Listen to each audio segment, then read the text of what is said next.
think that for me, at some point, I needed to have the youngsters, have a go at it, see if they can, challenge their.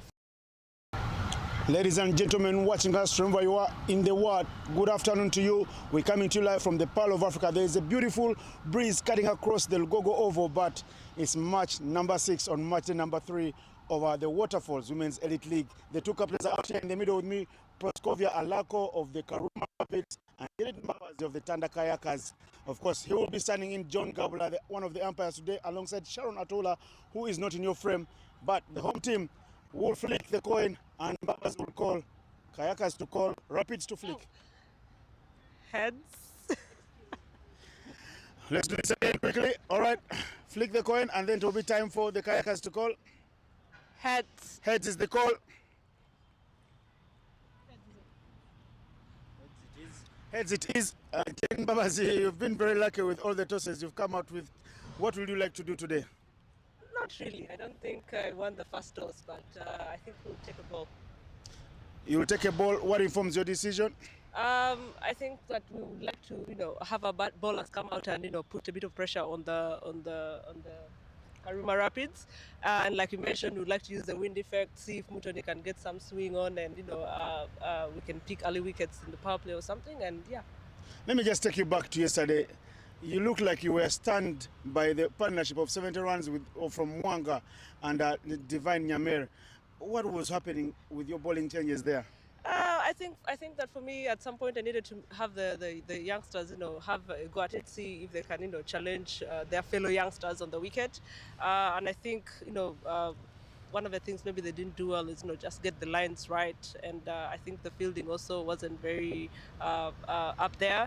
And I think as a captain, I think I must have also, not adjusted to the field properly. Mwanga was very good on the offside, probably something I should have thought about real quickly, but I was a little slow on that. But otherwise, I think that there's so much that the girls learned from yesterday's game, and hopefully they can come and do better today. Bygones are bygones. Now today, who is in, who misses out? Because you are looking to play catch-up with the Jagari Rafters, who lost their...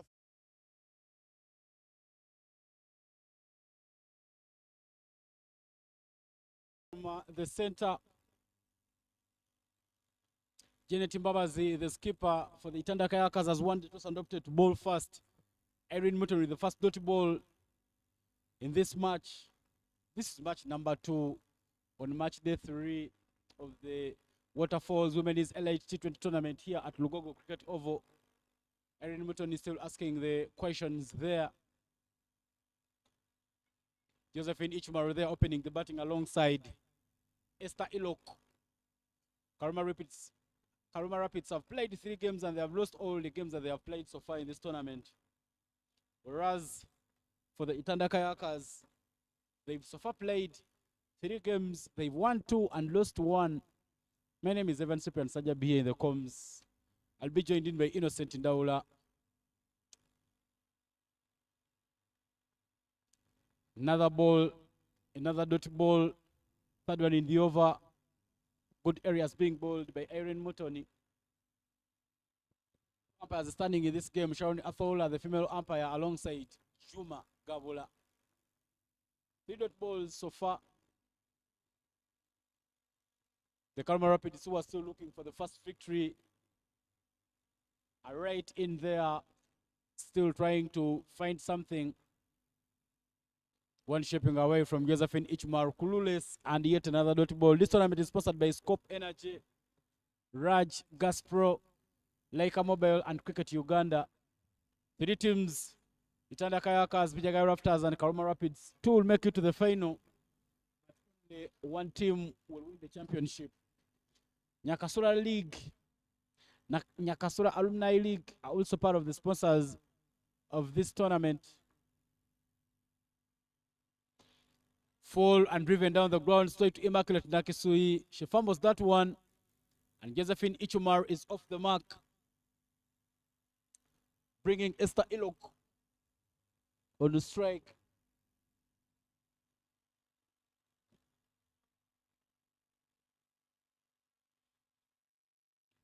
Karuma Rapids being unlucky in the morning game, not managing to win the game. Esther Ilok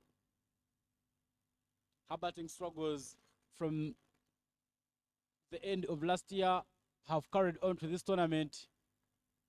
They've touched, but straight to point for another dot ball. Just one run off the first over. 1 for none is the score.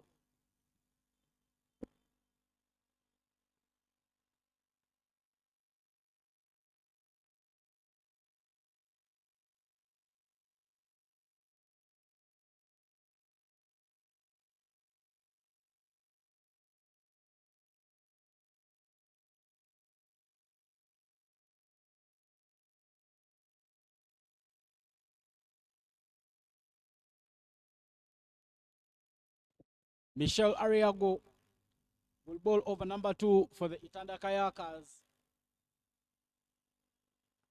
The captain just thinking it right, not letting the batters become comfortable with one thing. Esima opening the bowling in Aaron Mutoni, and now it will be Michelle Ariago to do some work with her spin.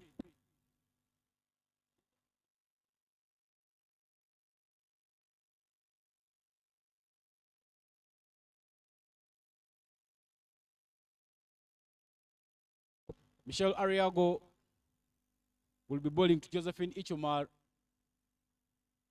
not giving her any room to cut that one. Just cramping her for room. And another dot ball.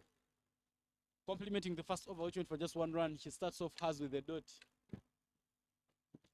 Played with power, but straight to Lona Anyait at covers for another dot ball. 2 dots in the over so far.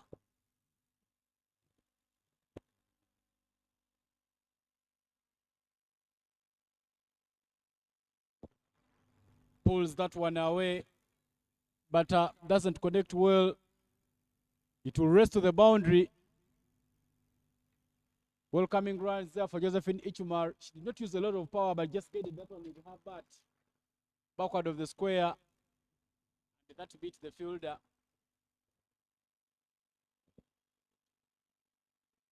Nisima Peace to mark a boundary. Looking at the playing 11s of both teams.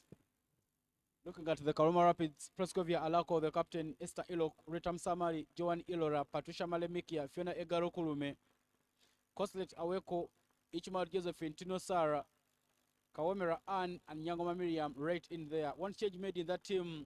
When you look at the team that played in the morning, Rashida Tikabula has been rested. And Kawamera Ann is back in the playing 11. The playing lineup for the Itanda Kayakers: Janet Mbabazi, Immaculate Nakisuyi, Jumia Mohammed, Nabulime Shadia Glingish, Namiro Mary, Irene Mutoni, Nandela Immaculate, Lona Anyait, Nsima Peace, Michelle Ariago, and Hanif Noreen. Tries to pull that one, and that hits the pads. The umpire says it would have gone on and hit the stumps. First wicket there falls for the Karuma Rapids. Josephine Ichumar with the pads. Ariago Michelle wraps up a very, very fine over. 5 for 1 is now the score. The Karuma Rapids struggles continue this afternoon here at Lugogo.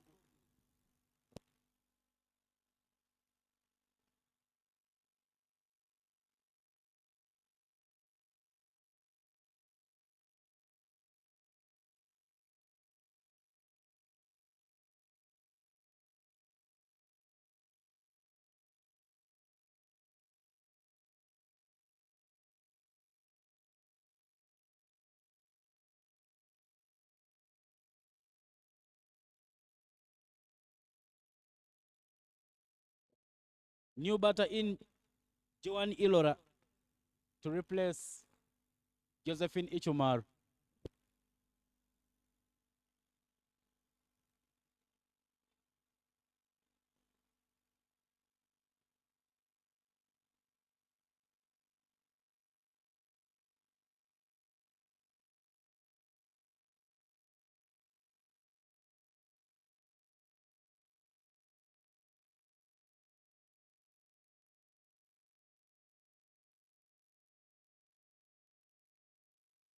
Irene Mutton, who gave away just 1 run in her first over, will come back for the second.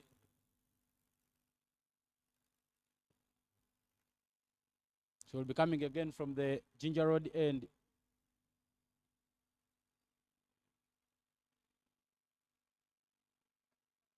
Tries to pull that one away.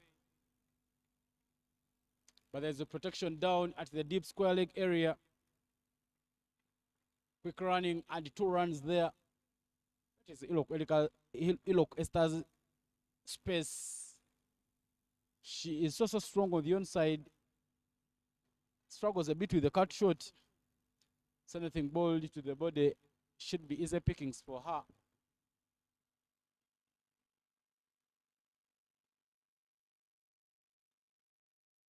Good bowling there from Irene Mutton to pick up another dot ball.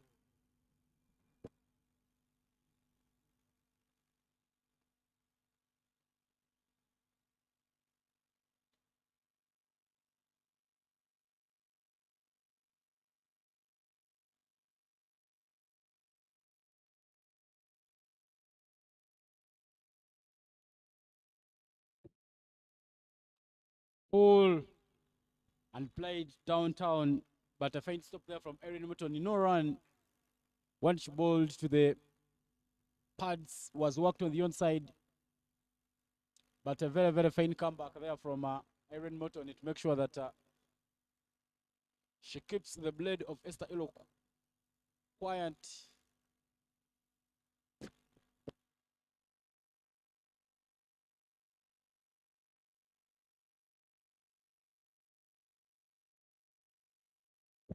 Another dot ball there.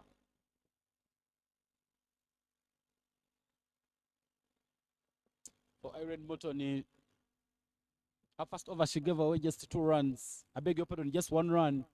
In this over she's so far given away 2, but she's making up for those 2 runs very well. The Kayakers won the toss and opted to bowl first, and now they are trying to back up that decision.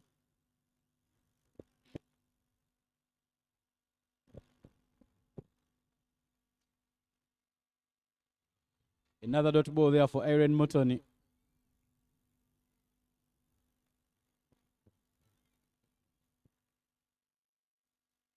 Good areas there still being bowled by Irene. 4 back-to-back dot balls.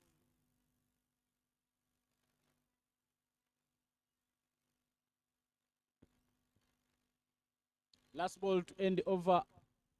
Number 3.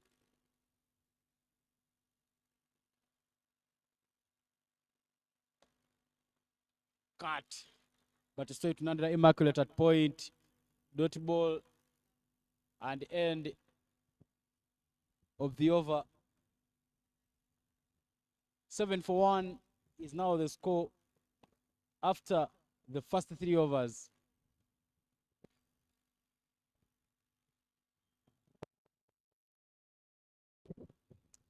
Game 2 on match day number 3. Karuma Rapids double-header day. They are back to chase for the first victory in this tournament. And here in the comms, I'm joined in by Innocent Ndaula. Good afternoon, Innocent, and welcome back. Good afternoon, Ivan. It's a beautiful, bright day here at the Lugogo Cricket Oval. Call it the LCG. Not the MCG, but the LCG. MCG is a famous one in Melbourne, head ground in Australia.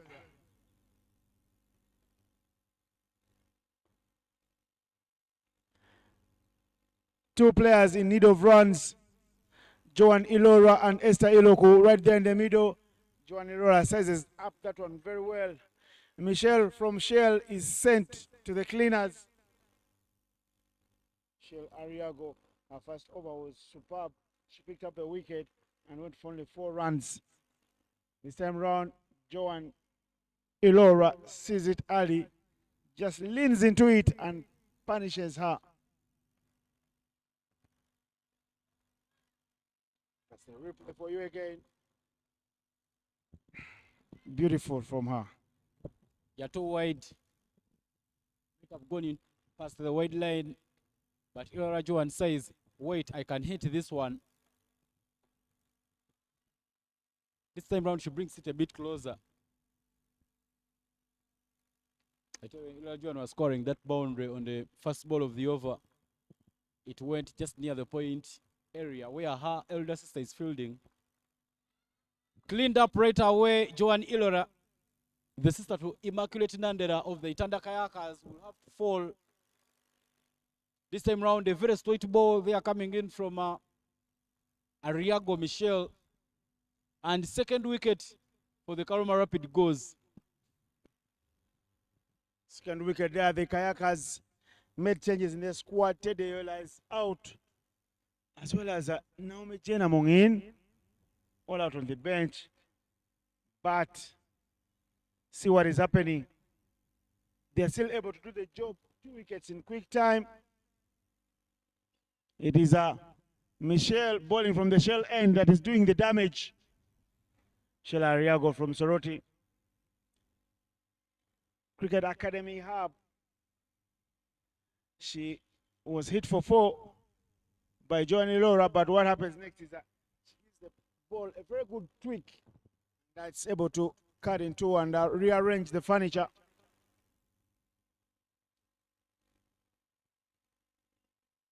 Rita Samali has no hiding place. She's also looking for runs, and she walks out there to bat. Number 4, with the scoreboard needing a little push, a little shove in the back. Some impetus in the innings is required. And she joins Esther Iloku, 2 Victoria Pearls players in need of runs, in need to help their team, the Karuma Rapids, get off the bottom of the log. Also in need of them to get their first victory. It's their double-header day. Tomorrow is a rest day. The onus lies entirely on them to deliver. If they don't do it, no one else is going to do it for them. And if they don't win today, they will have played 4 matches without a victory, and they could be as good as out of the picture to play in the final. A bit of shuffle in that batting lineup. Ritam Samali came in at number 3, but now she's been dropped down the order, coming in at number 4. The senior players in this team, Ritam Samali, Proskovia Alako, will have to bat with a lot of responsibility to make sure that they see the Itanda Kayakas off to a very solid and defendable total. But as it stands, the Itanda Kayakas are winning the power play 12 for 2 as we come to the end of the 3rd over.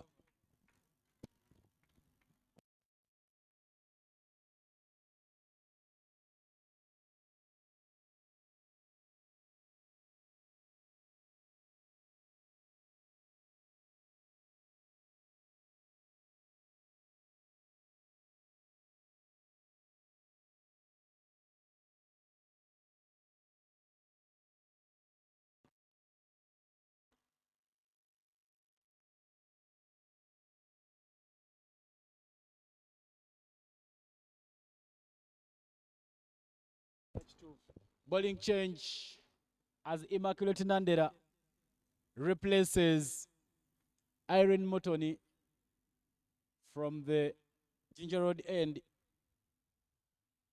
12 for 2 after 4 overs is the score here at Lugogo.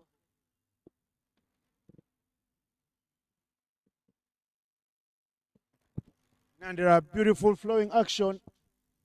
I love how she runs into ball. Doesn't get a lot of movement, but she loves to bowl wicket to wicket. Made her debut for Uganda during the Kwibuka, a home of debuts for many Victoria Pearls players. The men must be thinking, we wish there was another Kwibuka for the men. Maybe we could also get more debutants coming through. Helped along to the onside. Fine leg a little bit wider, moving a bit to square leggish. So once somebody got bat on it, it was always going to be for the lefty. Welcome into the attack with the boundary. That is also close to her pads, Ritam Samali. she is very, very good backward of the square because she has that action of going down, skates the ball, hits the fielder, who again stands so wide to square leg side. I think with it, I'm somewhere struck, and with the way Nandera is bowling, you could have had that fielder there standing a little bit straighter.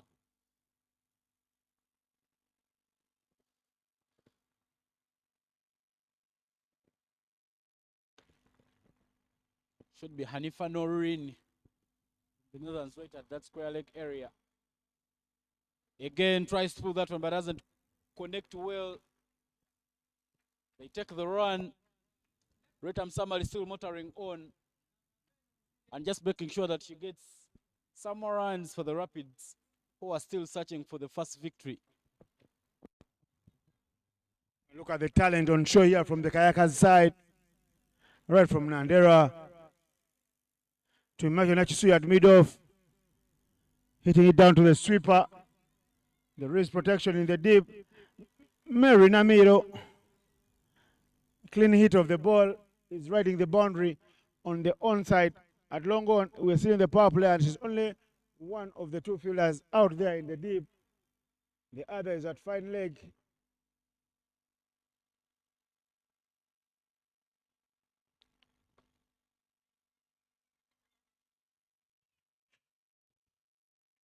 Good throw to the keeper, Abdallah Jimia Muhammad. But I was talking about the talent on show here from the Kayakers side. Right from the bowler, Nandera, Immaculate, Iminaksu at mid-off, Lona Anyait, Shadia Gelingish. Too much talent on show.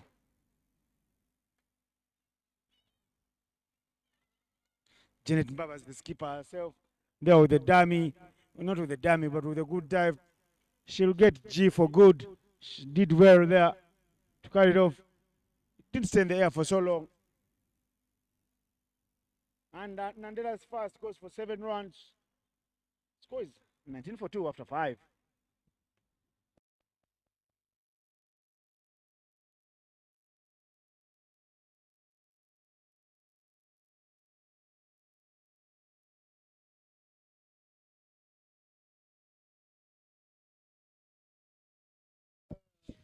With tomorrow's Wednesday already in sight, action returns on 31st January with Vijagai Raptors doubleheader as they talk on Itanda Kayakers in the morning and Karuma Rapids in the afternoon.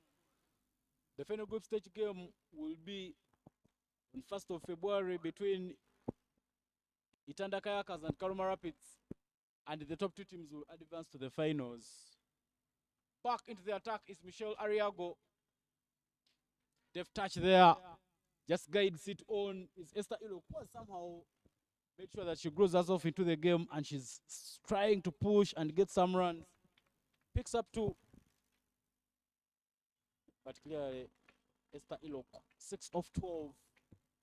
Which does we wish to see in a T20 game.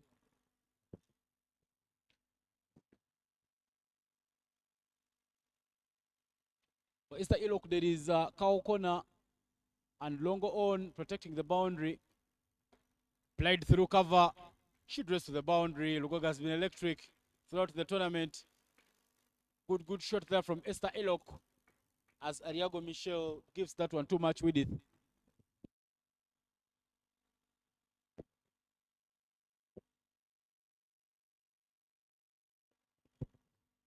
We saw Joan Ilora scoring a boundary from the same delivery from Michelle Ariago. She went on and made up for it so well, bowling it close until when she managed to dismiss Michelle Ariago. So what she needs to do is try and make sure that she just bowls it close to Ilok.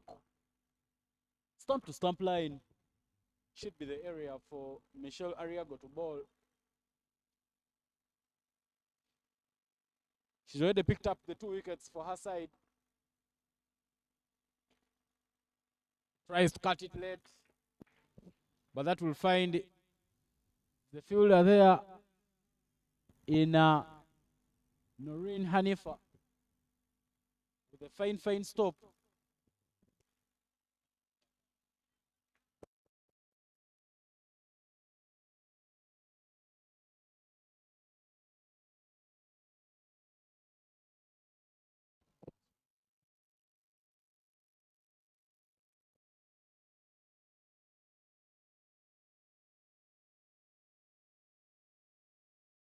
Another dot ball there for Ariago Michel. The balls that Sholo is balls close to the batter. The hard one is to hit. Tries to use Harris there. Esther Elok takes a single. And that single marks the end of the 6th over. We've come to the end of the power play. And Itanda Kayakers have clearly won the power play. 27-2 is what the Karuma Rapids have at this moment.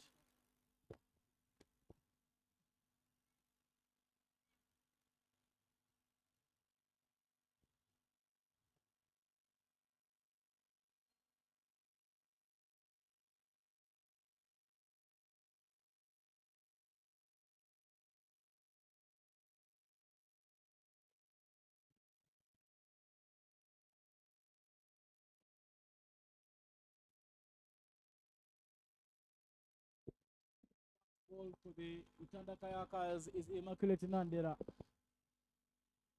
She will have up to 4 fielders deployed to the boundary in this spell.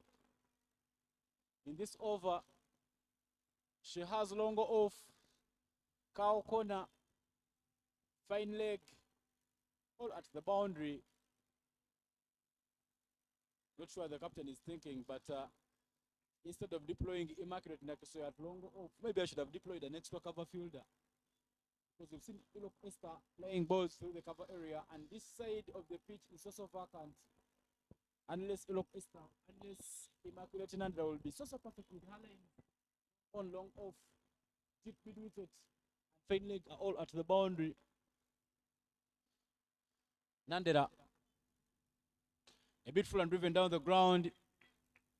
Immaculate Naksui, the boss, is right there with a fine stop.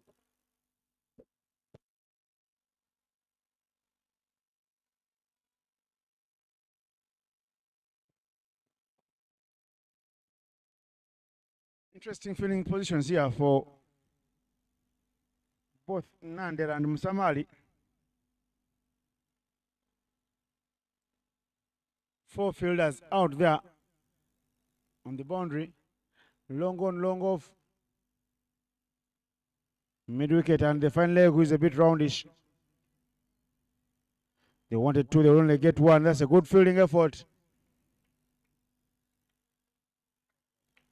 from Michelle Ariago. She's got a good arm. Nobody was gonna try to take her on.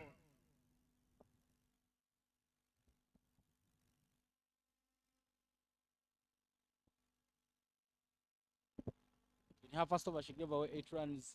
Immaculate Nandera. That is pulled and pulled in the gap by Esther Ilok. Don't get anywhere close to my body.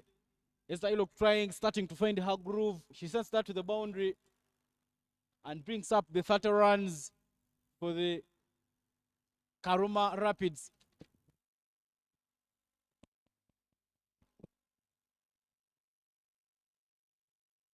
She's been looking for runs. She's in need of many more runs. Her strike rate doesn't tell you the full story of her abilities. She's got 50s at the international stage. So when she comes to play in these franchise leagues, she'll be able to do better.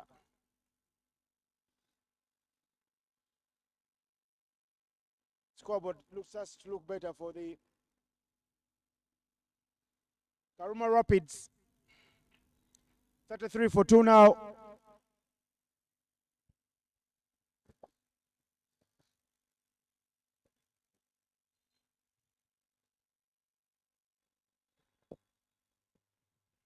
That is very full, but somehow drifting away from the batter.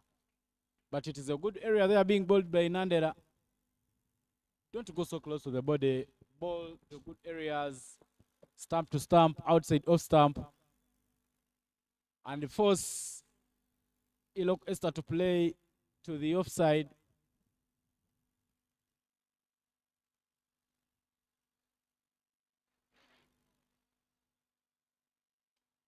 Driven again, but straight to Immaculate Nakisui for just a single.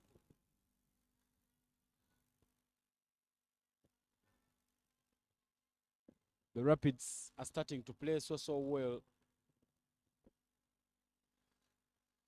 Already lost 2 wickets, but Retam Samali starting to grow another partnership here with Esther Elok. They still have some firepower in their batting lineup in Proskovia Alako. Some good runs in the morning game. Albeit they were in a losing cause.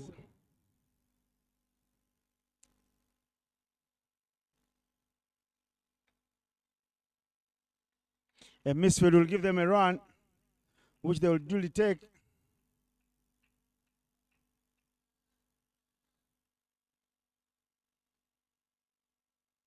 That will be the end to the over. 35 for 2 after 7 for the Karuma Rapids. The beautiful sights of Lugogo, the tennis courts in your view in the background. Further, the shopping mall, Chinatown, and the Forest Mall. In the middle of the city here in Kampala. No dull moment. The traffic comes to a halt. And there is action, sport, right in the middle of the town.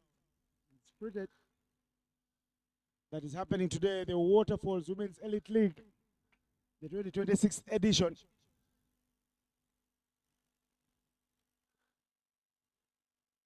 We'll be changing the bowling. Mbaba is happy to ring the changes.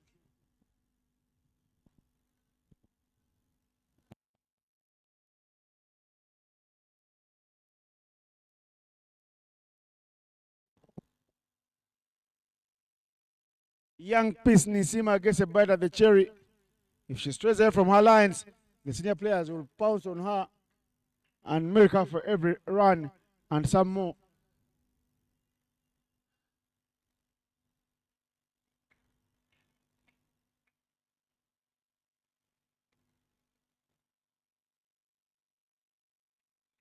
Misfield. Won't race her to the boundary, but they have a chance to run 3. But the fielder does well. She recovers nicely and gives them just one. Michelle Ariago.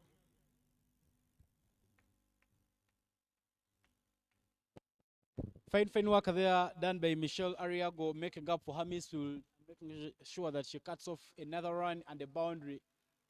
But Nisima Peace needs to know that she's bowling Pritam Samali, a very, very strong player on the onside. So if she could just organize her lanes and balls stump to stump, she'll make good use. That is a full toss, and he pulled away. Immaculate next to giving it a chase, and there is a no ball call, meaning 5 runs, 7 already from just one good ball by Nisima Peace. This is really becoming a very expensive over for the Itanda Kayakers.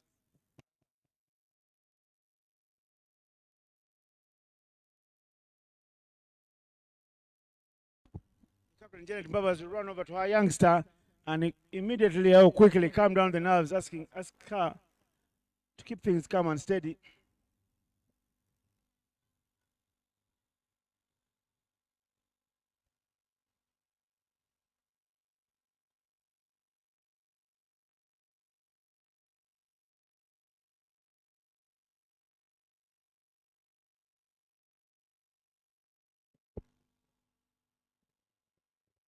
Pritam Samali enjoy the free hit. A bit of an edge, no field in that area, but 2 people chasing it in Janet Mbabazi and Ariago Michelle. Well saved, and just 2 runs gotten off that one.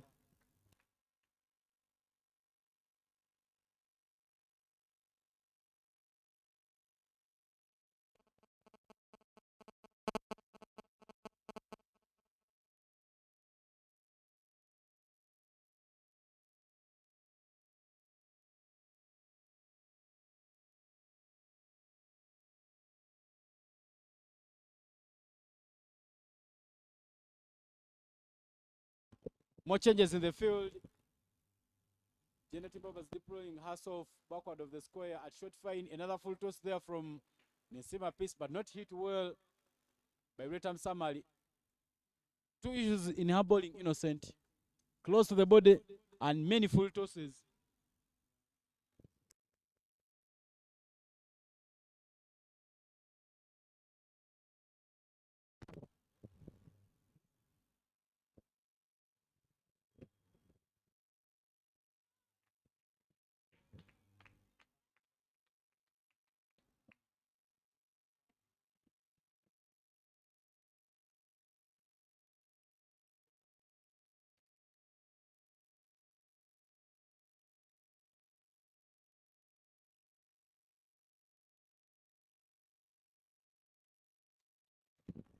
Better line there from Peace Nisima.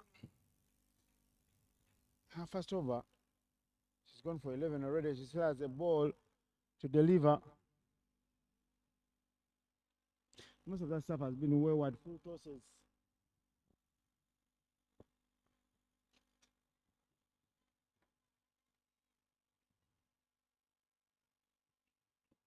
She ends the over very well here, Nisima Peace. 12 runs in her first. She's given the innings of the Karuma Rapid some recovery mode. They moved to 47 for 2 after 8.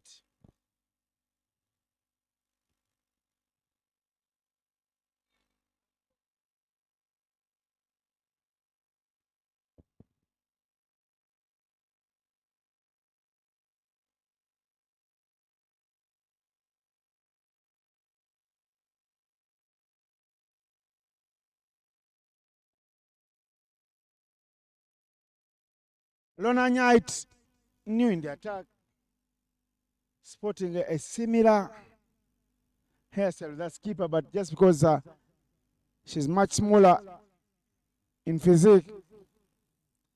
It's now time for spin.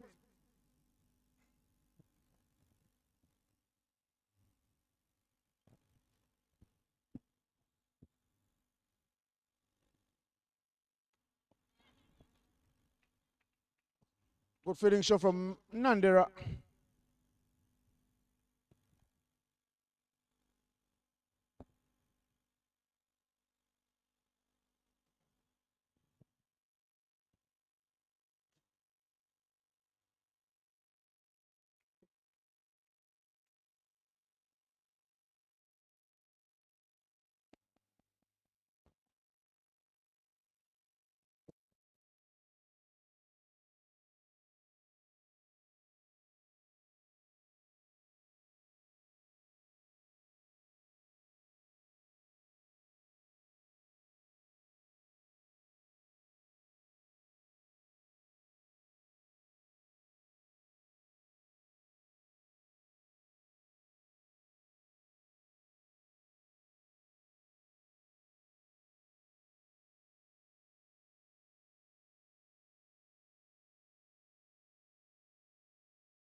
Anyet coming to ball with with 2 wickets so far in the tournament from 3 innings. She has not been getting wickets in this tournament, but she's been bowling some fine spells. When you look at her economy of 4.44, where she's so far bowled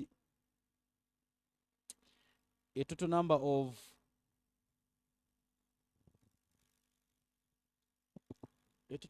9 overs. Best bowling figures of 11 for 1. But now bowling the good areas and putting in those dot balls. Lona Anyait.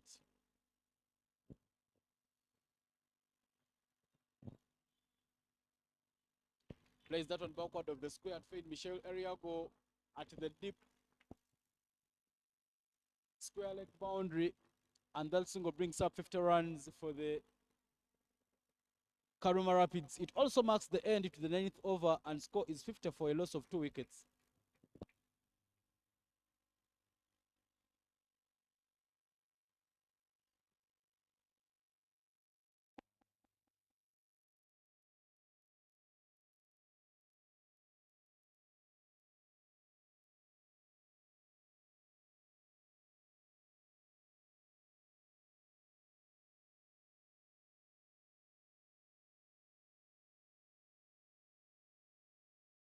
After giving away 12 runs in her first inning, Nisima Peace is given an opportunity to bowl a second over.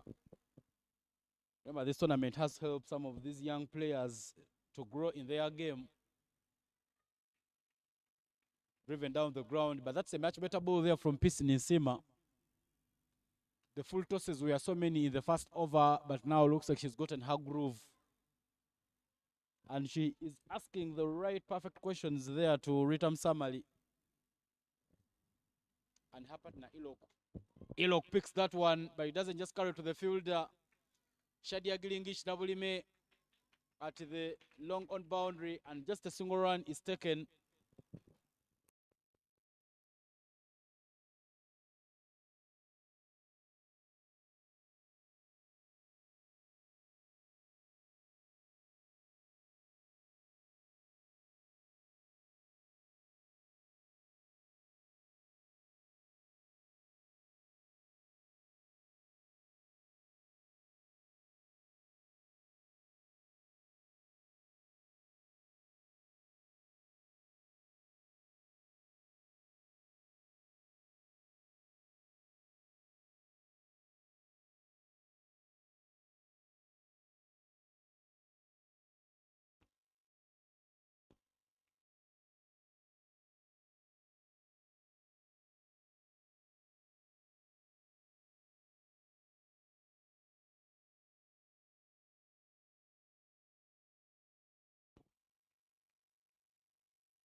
Another 1 run.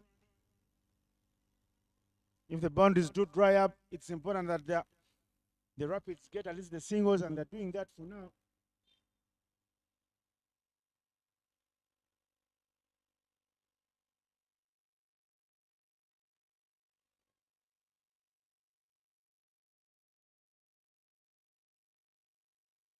It's doing very well.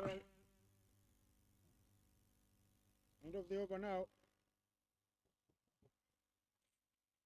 Halfway stage of the first innings, and the Rapids have 55 for 2 as we take the drinks break.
During this drinks break, we do remind you about our sponsors for this tournament.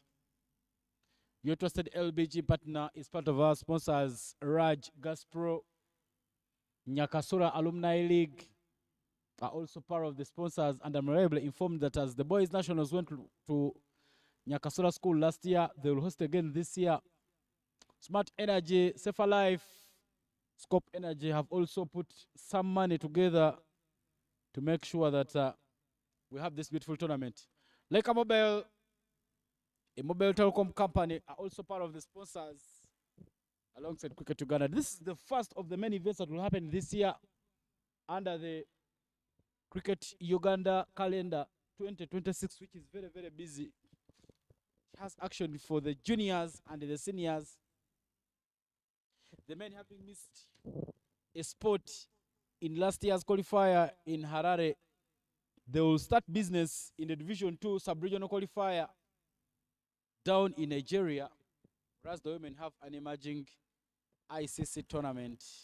In the under-19 qualifiers, the girls have had 2 unsuccessful attempts, including the one in Botswana in 2022 and the one in Kigali in 2024. But they have yet another chance in Tanzania. For the boys who have been in the World Cup 4 times, with their last appearance being in 2022. They unfortunately got relegated last year while in Nigeria. But this year they will have another chance. Starting from the Division 2 in Kigali in August, where they'll have to make sure that they qualify for the Div 1 and go and fight for that single spot. Lona Anyai took over within her first over, has the ball for the Itanda Kayakers, and at the halfway mark, 55-2 is the score. Wetam Samali, 24 of 20, and Esther Ilok, 21 of 27, trying to make up and reduce that gap between the number of runs and balls.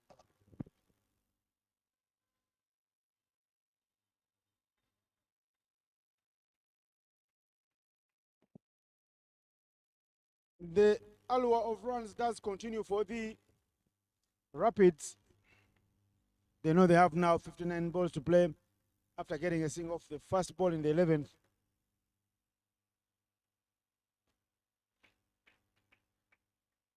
Fine stuff from Janet Mbawazi.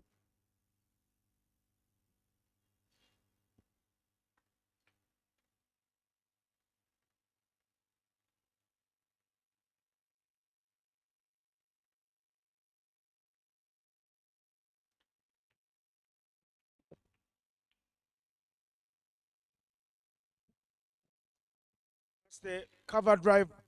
Ivan Sajabi was talking about much earlier that the protection was needed in this region too. Iloku here getting the full reward from one of her favorite shots.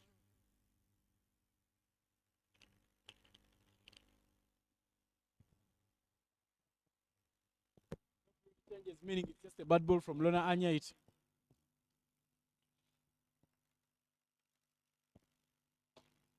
Driven down the ground, forcing her to play it longer on is a very good idea. But my thinking would be that with deep mid wicket and deep square leg, you would kill one fielder and you put a fielder at extra cover. Janet Mbabazi did say that one of the things that costed them their game yesterday against the Jagai Raptors was the field placement. But she's one of those people who believe in their instincts. As she misfields that one to give a single.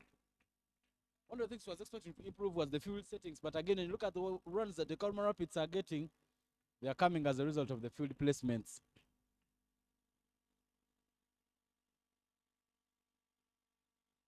Seventh of the over, last ball, hit, up in the air, catch is taken, and another wicket there falls.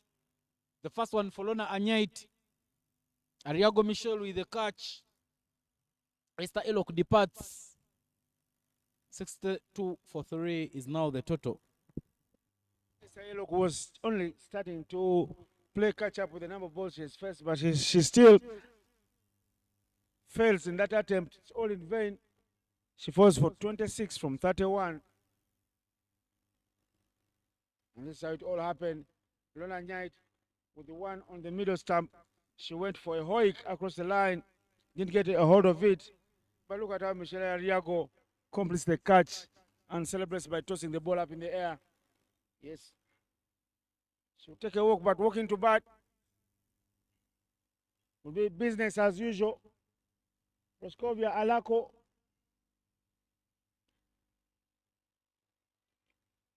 She comes in a little early today. The youngsters are not promoted.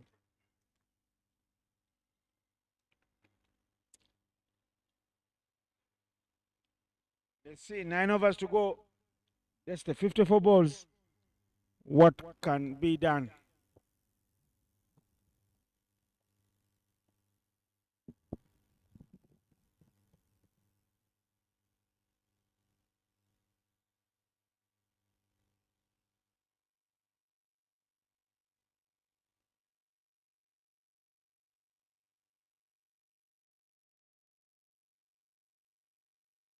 At the back of a very fine knock.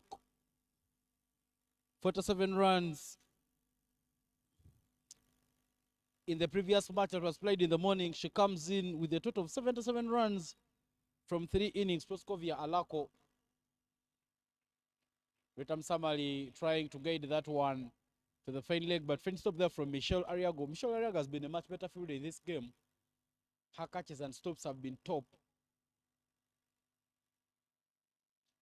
Hanifa Noreen is the bowling change. Coming in to bowl replacing Nisima Peace. And if Anorin is from Sacred Hearts Secondary School, Gulu City. She was one of those girls who went for the under-19 camp in Jinja last year. But her game has steadily grown.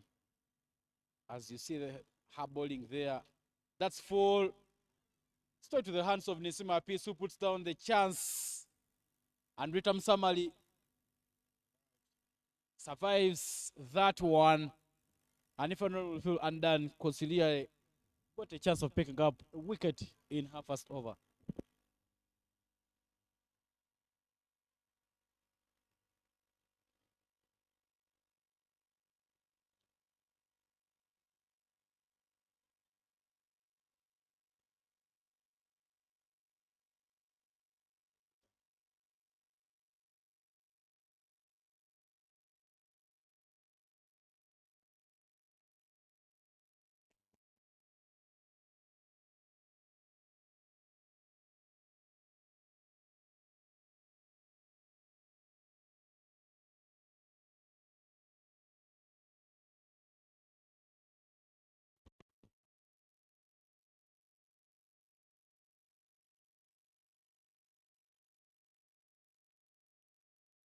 Alako is in and she's being watchful. The skipper over the Rapids, who need a big W today to get their campaign started.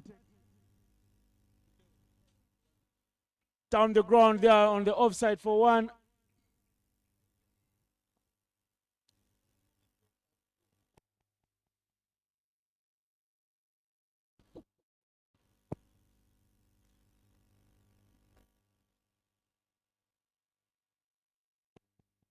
The chance being put down in that previous over, Innocent. And if Anorin has bowled a very, very fine over, only 2 runs given away. And after 12, 64 for 3 is what the Rapids have. Proskovia Alako taking her time to get into the game. 1 of 3.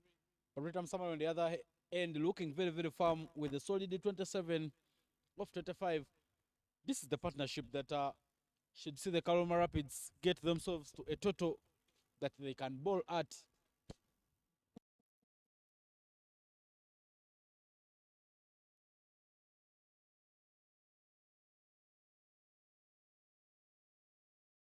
Caught and bowled as Lona Anyait returns.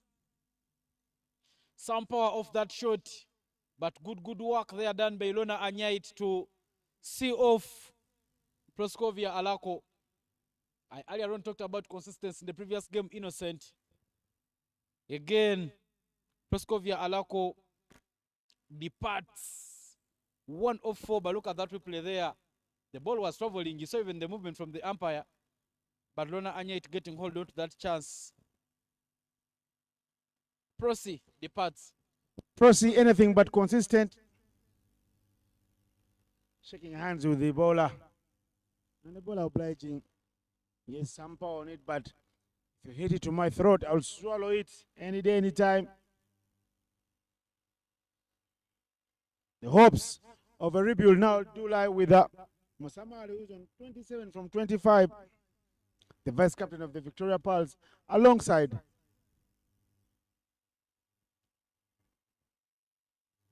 Fiona Egaru Kulume. 64 for 4 after 12.1. They're feeling like they're running out of resources quickly.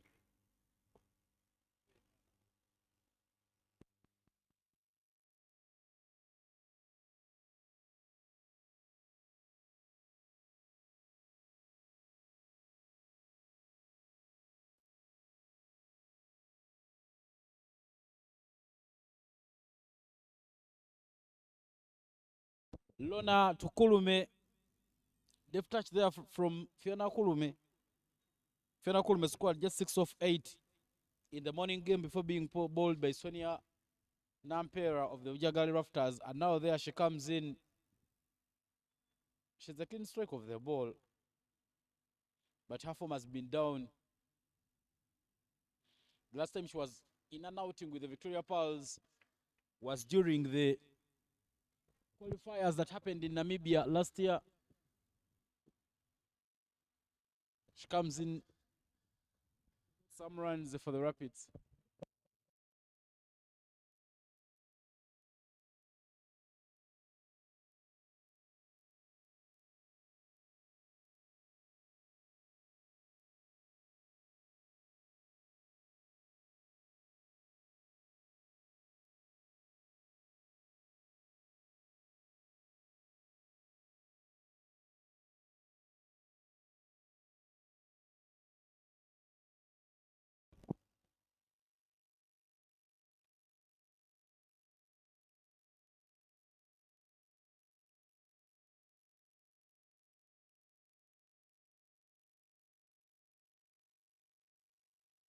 The thing that's working out for Lona Anya, she's just making sure that she feeds the bats.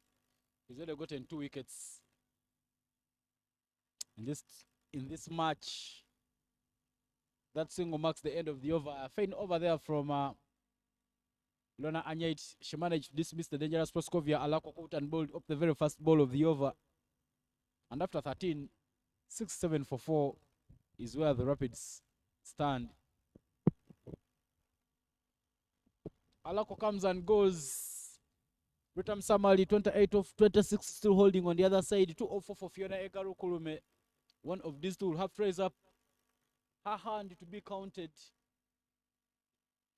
Proskovia Alako was the heroine in the previous game. Despite a loss, but she put up a show. Chance for another heroine to put up the hand. But 67 is not a very good position for the Rapids, as Hanifa Noreen returns to bowl her second over. In her first, she gave away just 2 runs, and she comes back again. Starts with a short ball, and it is cut with power through the cover area. A cut extra cover fielder, and a boundary. Bring up 70 runs for the Rapids.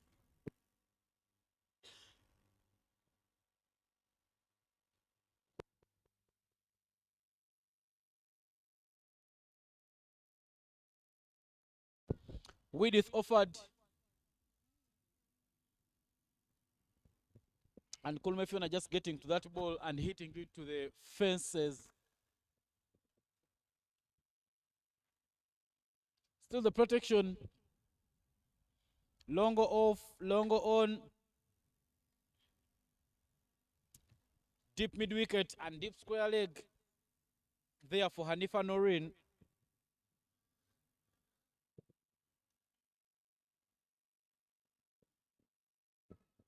Deep square leg is standing at the 45 yards.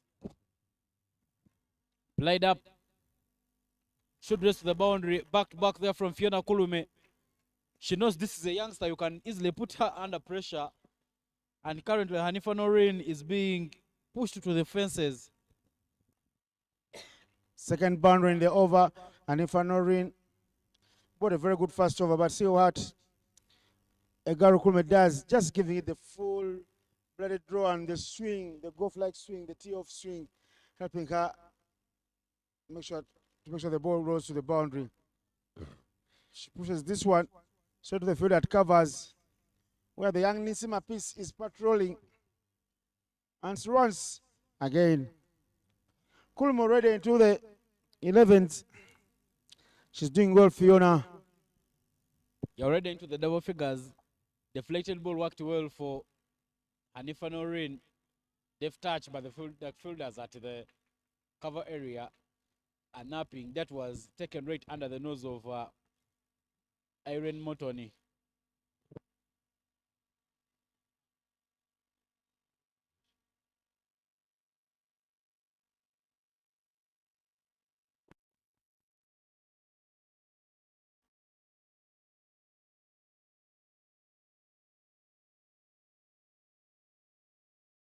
A fruitful over for the Rapids.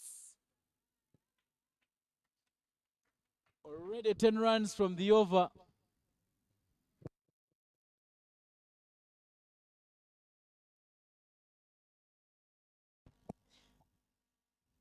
Hanifa, and here is the one with the long levers.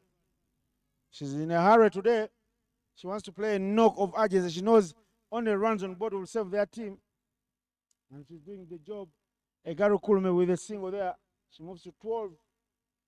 And at the end of 14, the Rapids of Karuma have 78 for 4. I think the idea for the Rapids now should be getting close to that 100 runs mark. The three significant. And now, in a team of shuffling youngsters, Nisima Peace bowling from the other end. I beg your pardon. Yeah, Nisima Peace bowling have passed over from the other side.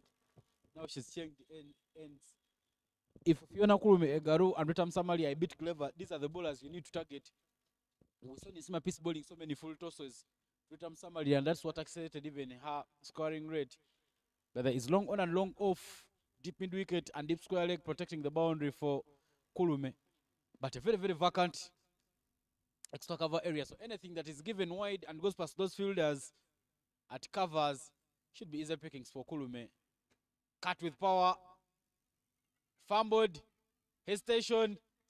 But they will take the run. Not really good recovery there from Nandala Immaculate after misfielding that one. The two senior players there on different networks. They'll do a lot better by communicating better, yes, and they'll have that mid-wicket conference. Yeah, to get ensure that one of them switches the SIM card to the other network. It's like all the way for better communication, and they should make sure they are both on the same network. Better from the bowler, Sima Peace, and even much better from the batter, Samari.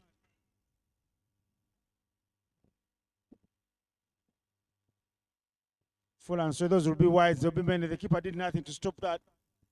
It went straight to the boundary.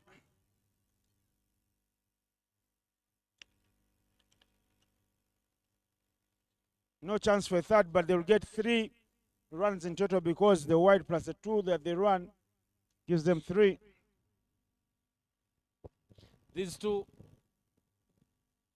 Ritam Samali, Fiona Egaro Kulume, know that even if they are not running a lot between the wickets, even if they are not getting the boundaries, running between the wickets will give them the runs already in the 80s as they keep motoring on.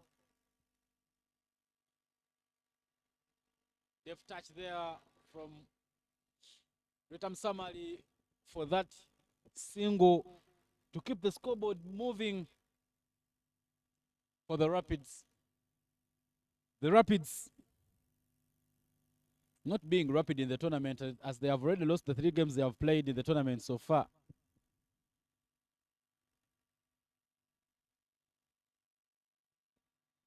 Flated and hit with power. Not too much effort there. And another run added onto the total for the Rapids. The Rapids are moved into the 80s in this over, being bowled by Nisima Peace.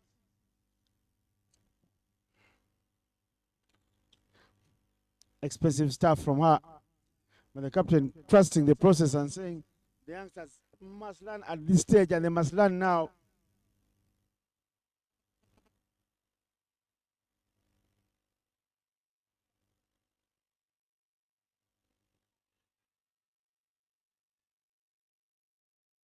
Striking gold, young Nisima Peace with a feather bed of an edge of the bat of Musamali. She's the one that is clapping and smiling and jumping around like a little kitten because she's picked up another wicket. Her first in the tournament and her first for the day. Musamali, good knock, but you've got to go because you edged that one to the keeper's gloves. Jimia Muhammad's appeal was very confident. And now it's 84 for 5 as Musamali goes for 30 from 30 balls. That was the edge.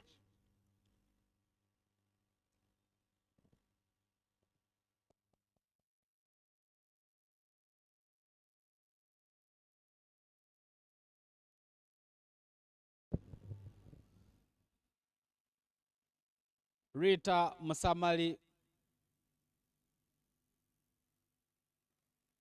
will have to depart.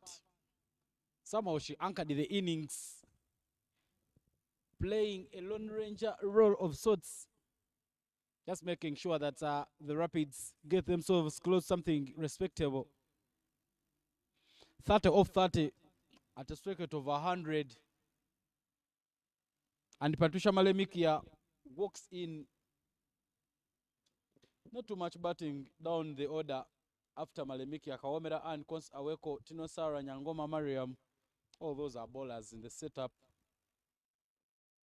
But Patricia has some slogging abilities and she has some caps with the senior women's team. So she could be one of the players for something. She gets off the mark with that single. And that will bring the end to the 15th over. 85 for 5 is where the Karuma Rapids stand.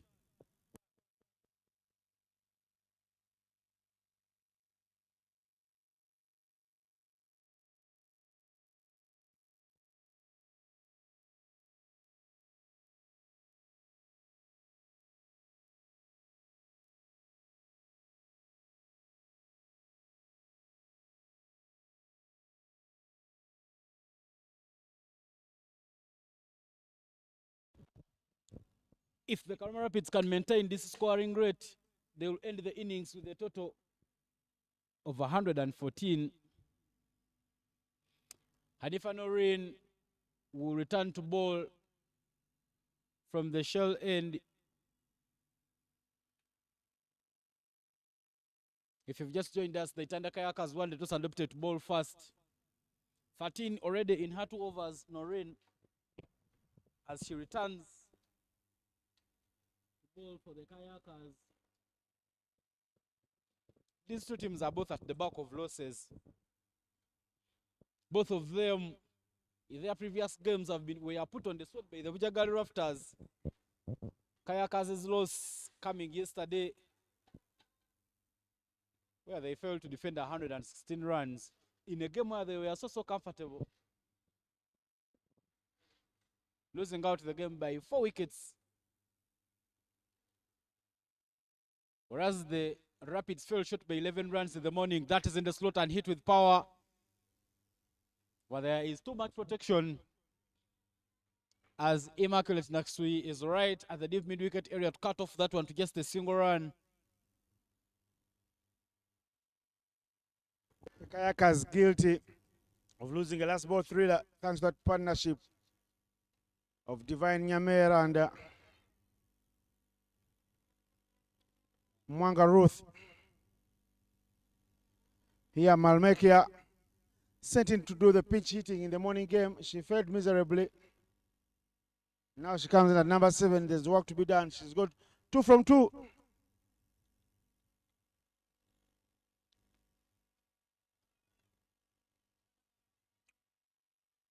Running hard between the wickets. There's a chance for 2 runs. Superb fielding from Immaculate, a willing fielder. They're covering too much ground, Immaculate Naksui, to make sure that she cuts off the boundary. They take the 2 nonetheless. 4 of 4. Omale make a 15 of 12. If they could maintain their strike rates above 100, maybe they will get the team to a more respectable total. They are showing another dimension to her game that she can bat.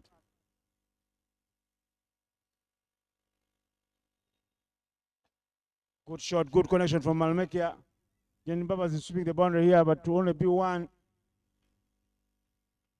Daru Kulmi must continue to do the good things that Malmekia has been doing, but oh no, it will be Malmekia at the beginning of the next over, hogging the strike, because it's the end of the over, and after 16, the Karuma Rapids are 90 for 5.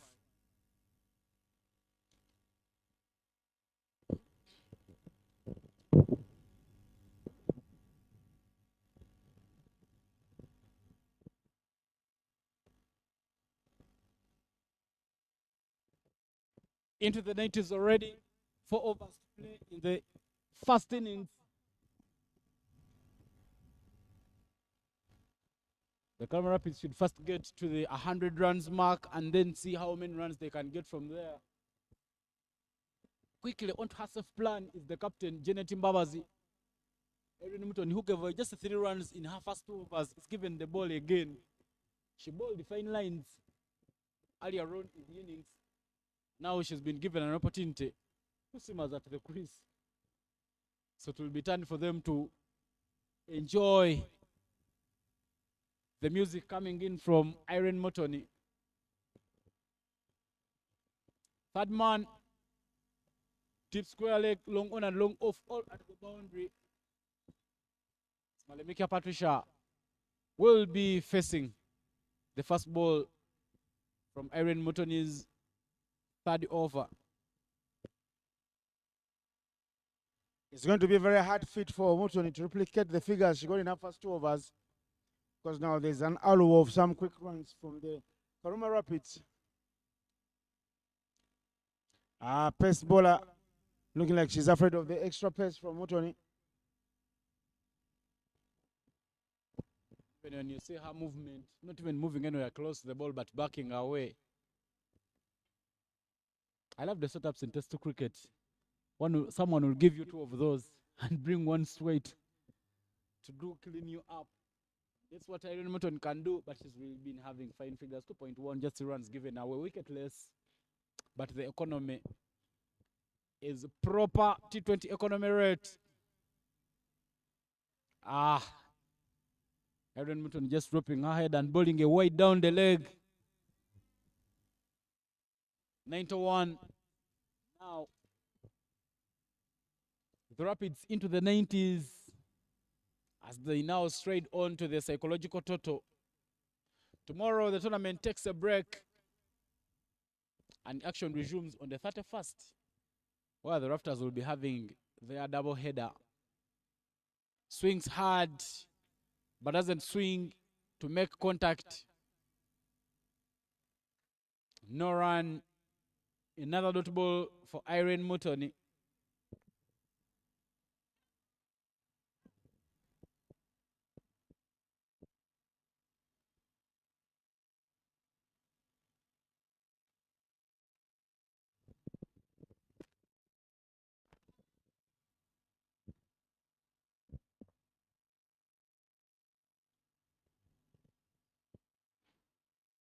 Swings hard, but that just skies up in the air. Chance to catch, and Naboli Meshadia Glingish at point.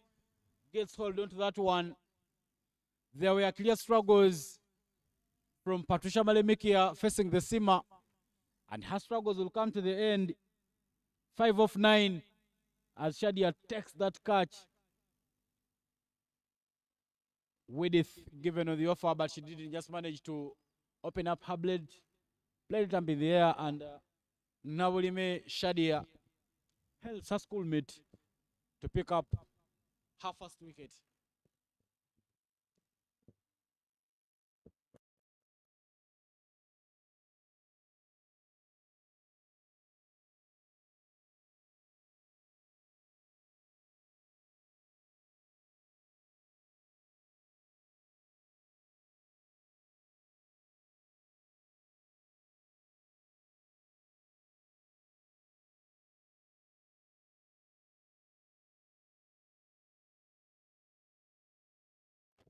Malemikia goes.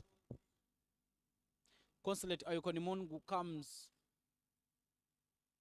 91 for 6 after 16.3.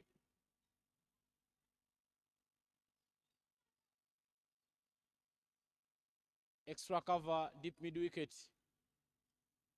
Fine leg and third man. Not even opening up her blade is Consulate Aweko. Dot ball for Motoni Irene.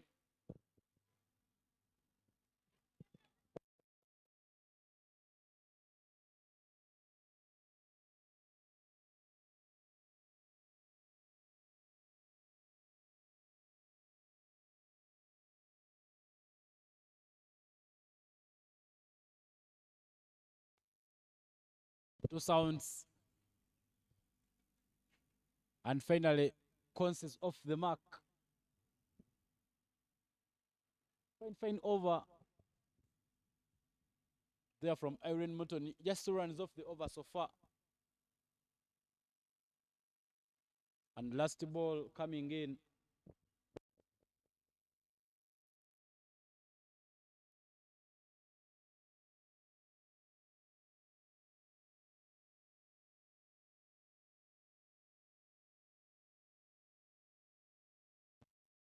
Last ball complete the over, and for Fiona Kurumi, long on and long off at the boundary, extra cover and deep mid wicket are all right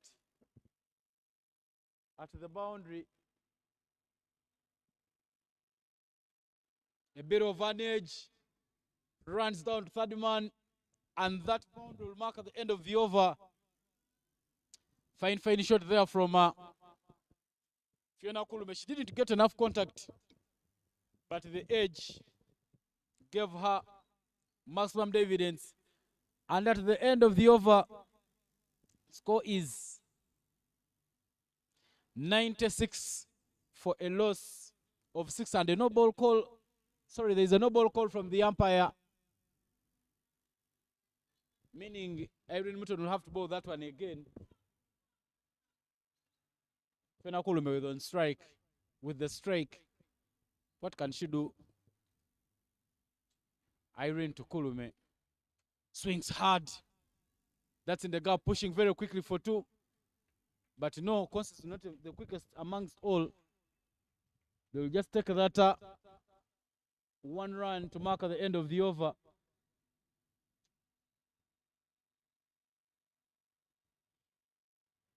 $97 for 6. After 17 is the score.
Lona Anyait back to ball. That is pulled with power. Good fielding there from Immaculate Naksui to save her team from conceding a boundary. And more runs. Fine stop there. Lona Anyait.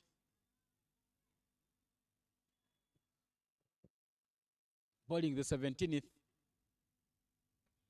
That is well guided there by Konsi Aweko to the short fine leg side. But they'll just take 1 run. Konsi Aweko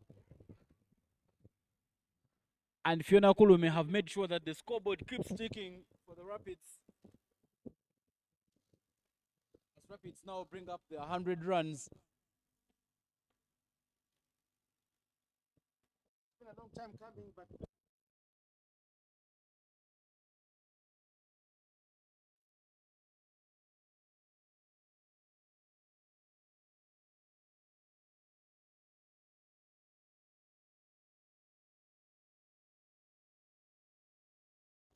it's unfortunate that she didn't get to the where the ball landed in time. Konsini Mungu on strike. 6 wickets have fallen in quick time. Good pickup from Konsi. Senior player, the oldest player in the tournament. Konsaweko.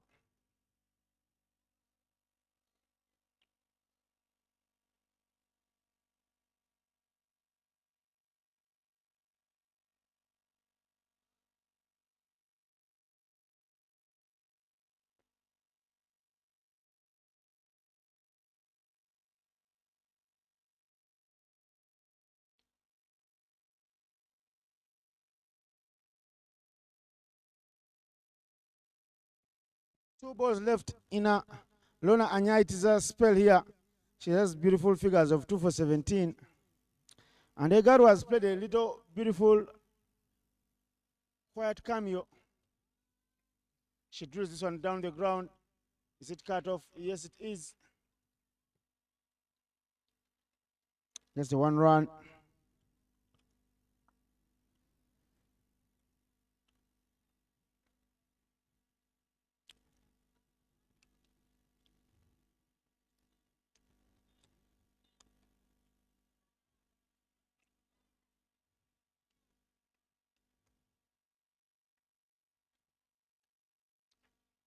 Konsi survives. Konsi stays. Score is 2 for 18 in 3. In 4 for Lona. Why spell? That's Konsi Aweko. The pass for 305, 305. Nimungu, Egaru is still there on 23 from 17.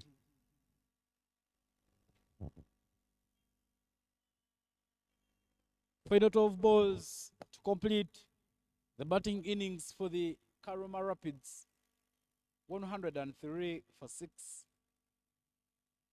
I tell you, innocent, a team which can bowl and field well, this is not a very bad total for them. And with multiple deliveries to play, it means they can get some more runs. Ariago Michelle will bowl the 19th over, and that clearly tells you that Irene Mutton is being kept for the final 6 balls. Lona's spell comes and she's given away 18 runs and picked up 2 wickets. But Michelle Ariago, who has so far bowled 3 overs, conceding 16 runs and picking up 2 wickets, will bowl the penultimate over. For Fiona Kulume Egalu, there is long off, long on, deep mid wicket and deep square leg. All the fielders in the 30 yards hanging great for the circle, but there is a vacant deep mid wicket area. If you can force any ball there, it means you have a chance of getting a run. And there is also a gap on the offside as all the fielders are hanging right on the arc. Played with power. Right to Mary Namiro. Fine stop. And just 1 run is taken. Fiona Kulume feels that should have been 2. As she's pointing something for Konsaweko. But Konsaweko has been showing that she's also a bit comfortable in the game thus far. 3 of 5. A run a ball, we'll see them complete this over with 109 runs. Played with power. Konsaweko and misfielded by Janet Mbabazi. Boundary. But what a shot there from Konsaweko. A lot of width in the over by Ariago. And Konsaweko pops it through the cover area. Beautiful shot from Aweko. And she gets a low, rousing applause from the little few fans here.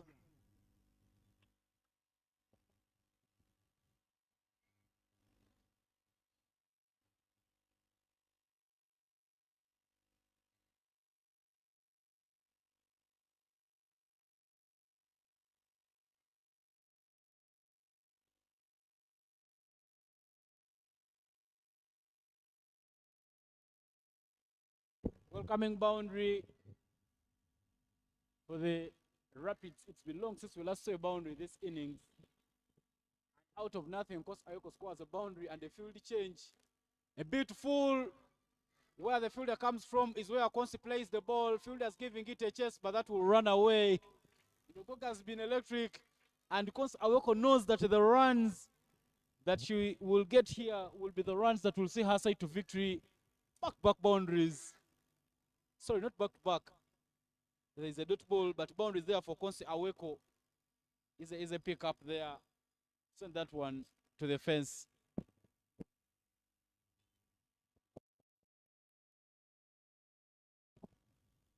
112 for 6. Konsaweko is riding her luck here. 11 from 8.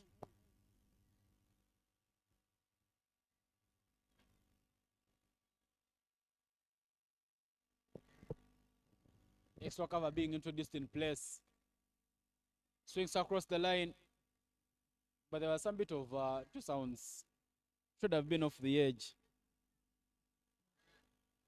And another dot ball there for Ariago Michel. For 6. Clearly can pick something out of nothing. They've been losing wickets, but some partnerships have seen them go through.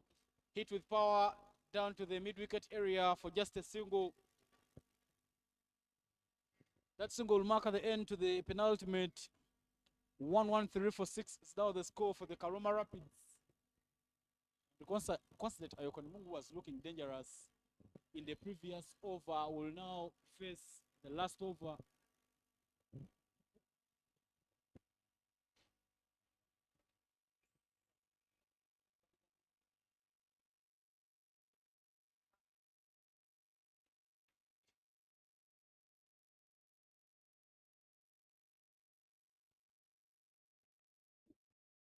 They have a chance to set the highest score of the tournament here, the Karuma Rapids.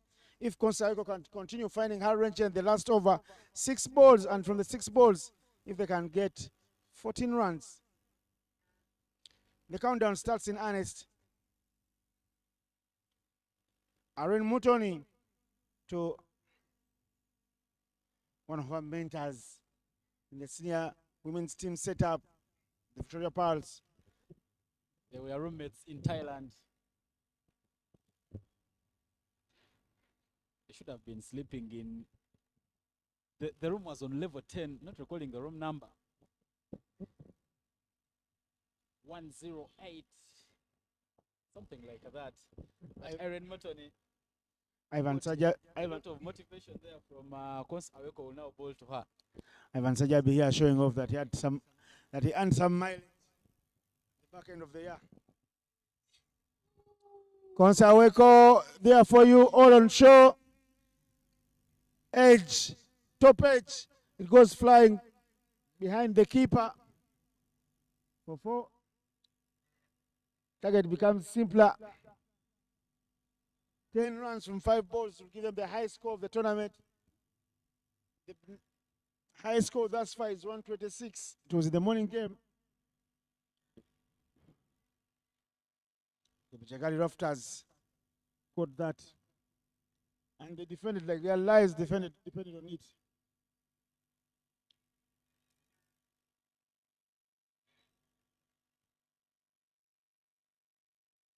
Again, top edge.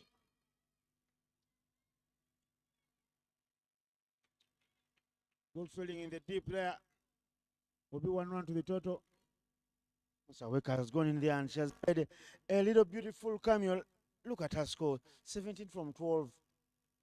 That's what you want, but no one expected it from a number 8 batter, primarily a bowler. But the experience, you clearly see her there. 24-18, Fiona Egaru Kurume also on the other side. Some changes in the field as there is longer on put in place for Kurume. Extra cover right there and deep mid wicket plus 30 man. Bowled into the surface, not a very good idea there from Aaron Motoni. Another one edged by Fiona Kurume. Shell Ariago colliding with the boundary on that occasion. But the umpire not so much dwell onto that one. 2 runs onto the total there to bring up 120 runs. Things now happening for the Karuma Rapids. Hopefully they can hold on dearly and defend this. Another 7 runs from 3 balls will give them the high score of the tournament. Here is Egaru Kurume. Full-blooded drive down the ground. Very well struck from Kurume. Throwing the kitchen sink and everything in the kitchen, all the utensils right through the window. She's leaving nothing to chance. And She's thrown caution to the wind. Look at this shot. Why it was good is because the ball was pitched outside off stump, but Karuma said, I am going for raw power downtown. 3 runs is all they need from 2 balls to have the highest score of the tournament. Edge. Does it go flying? They go running for the second, and they'll get it.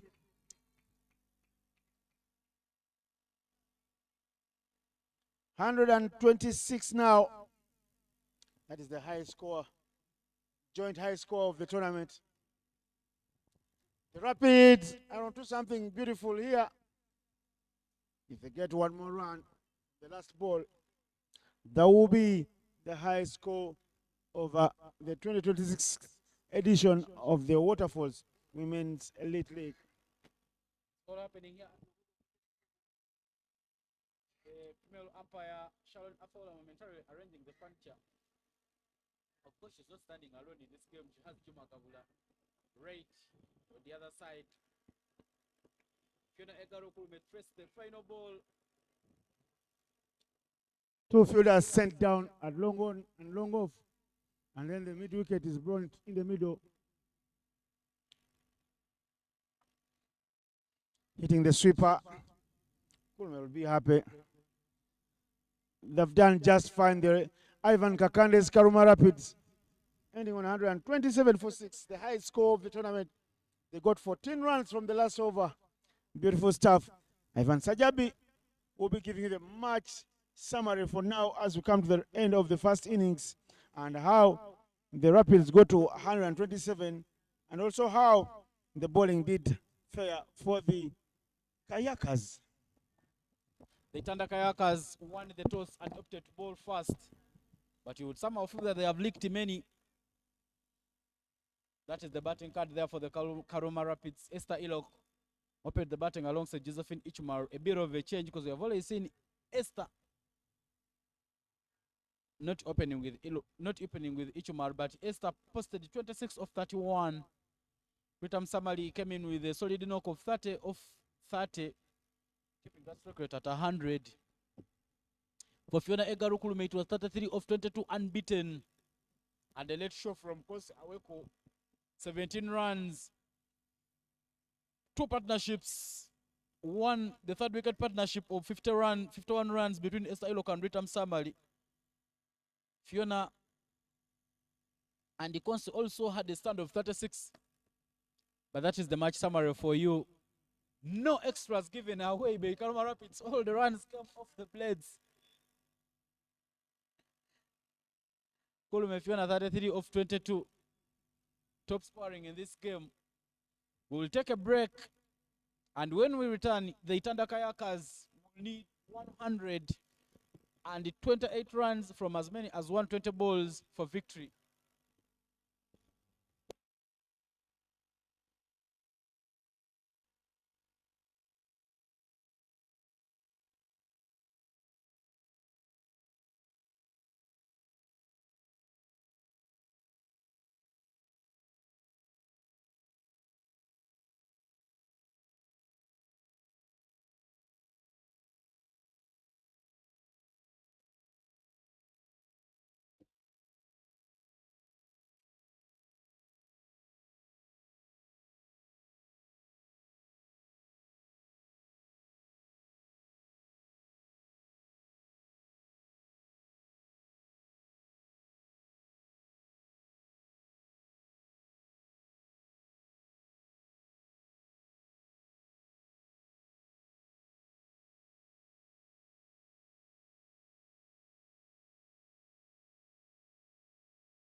back for this interesting run chase.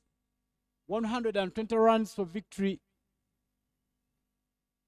If the Itanda Kayakers are to win and bounce back to winning ways, they come into this game at the back of the loss, having been put on the sword by the Bujagal Rafters yesterday, a game where the Bujagal Rafters won by 4 wickets. The only winless team in the tournament, the Karuma Rapids, will now have themselves to blame if they throw this one away.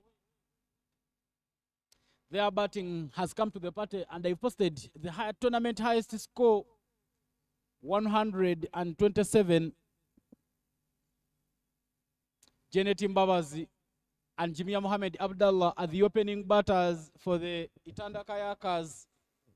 These two have already won Player of Match awards in this tournament, and now they will be coming in to start off things here.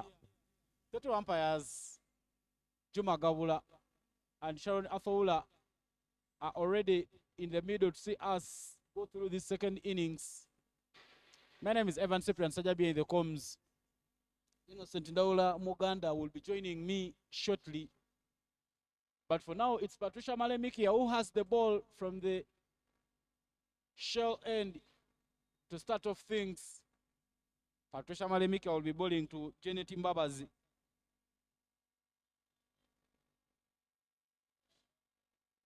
Patricia played with power, but there is protection at extra cover. Ritam Samali patrolling the boundary right in that area, but off the mark right away is Janet Mbabazi to start off things for the Kayakers. This is match day 3 of the Waterfalls LA tournament. The tournament will take a rest tomorrow.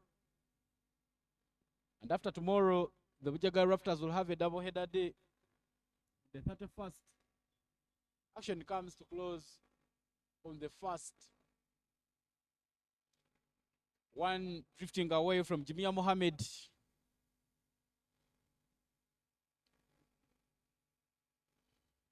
And a dot ball there for Patricia Malemikia. In the table standings, the Bujagali Raptors are on top of the table. They've played 4 games, won 3 and lost 1. They have 6 points. For the Karuma Rapids, they will have to win this game to remain alive in the tournament. Another dot ball there for Patricia Malemikia. Itanda Kayakers are in second spot on the table. They've played 3 games, lost 2 and won 1. They have 4 points. For the Karuma Rapids, they are winless. The tournament having played 3 games and losing 2 the 3 that they have played so far in this tournament.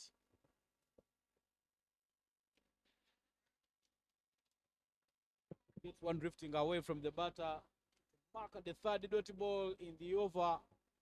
Patricia Malemikia. Jimia Mohammed not moving her feet and not getting anywhere close to those deliveries. Capitalizing on that opportunity, Lekia, to squeeze in those early dot balls and keep the pressure for the Rapids.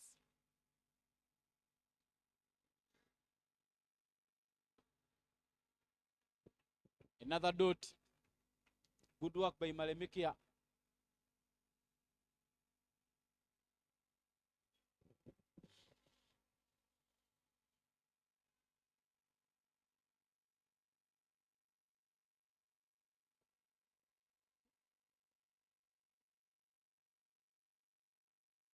Final ball of the over, 127 from 115 is the equation.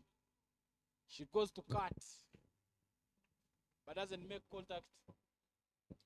Just 1 run given away in the first over, and 1 for none is the score here.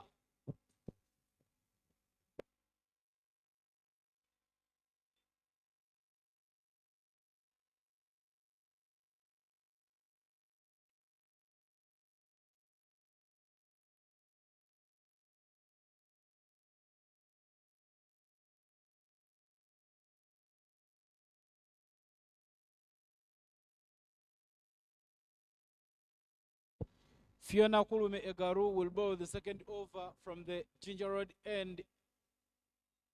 She had a fine knock in the first innings for the Rapids.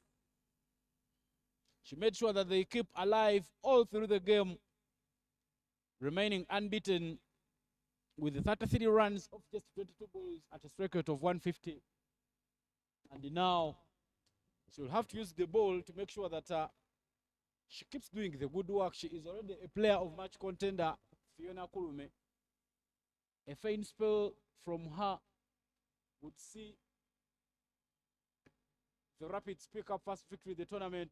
Starts with a full one, and that is hit with power straight downtown. First boundary in the run chase. Good shot there from Janet Mbabazi, a half tracker, and she manages to play through the line.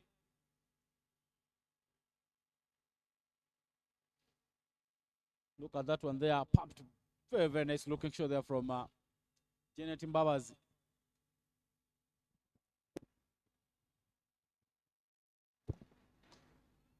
Much better from Kulume. Just trying to feed her bat. As I'm joined in here by Innocent Indaola. Innocent. We'll come back from that short break. Where do we see this one going? The Rapids have a chance of clearly picking up the first win if they can bowl well to the total they have posted. Sajabi, you must have been a very good examiner. You asked the question and answered it.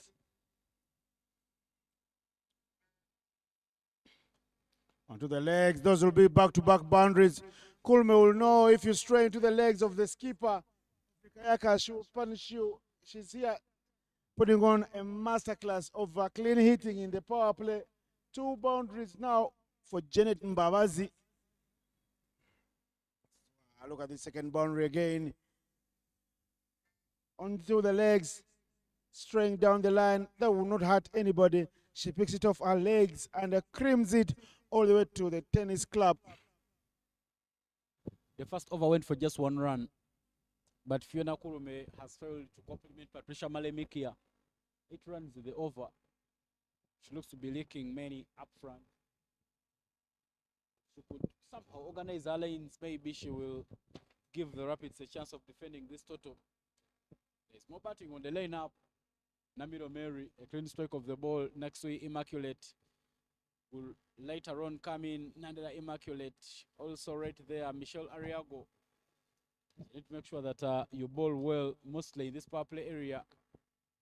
Fine leg, deep mid wicket. Protecting for Fiona Kulume's in swings, but she needs to bowl it outside. That should be the area for her to bowl. She has her hands covering her face there as she goes through that bowling. A moment where they felt they almost had the big wicket of the skipper. The skipper comes out playing free shots like that, but sometimes she loses her head and gives the opposition a free wicket. Chance for a run out. The throw is not good. And the stop not even good at all. Comedy of errors. Malmekia Patricia should have done better to stop that one. Yeah, the throw not going the right direction in my opinion. A direct throw to the striker's end could have given them something. You did say it well. The backup even worse to give them chance to get 2 runs. This is an opportunity for where you would feel that Fiona should try a pace of delivery, because those are the balls that Janet falls for. But every time you bring it pace on, she just swing through the line. When you go pace off, sometimes you tend to rush her. Ivan Kakande, the coach for the Karuma Rapids, is right at the screen watching everything happen. Clearly, this is a game. It's throw away. 2 gone, 11 for none is the score.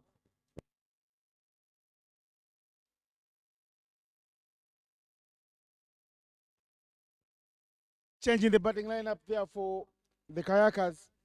They have been opening the innings with Lona Anyait and Janet Mbabazi. This time round, Jimia, who picked up the first player of match award on day one with that beautiful knock of 48 from 39 with 4 fours and 3 sixes, is back opening. She spread out 5 deliveries, no run thus far. Has 11 from 7.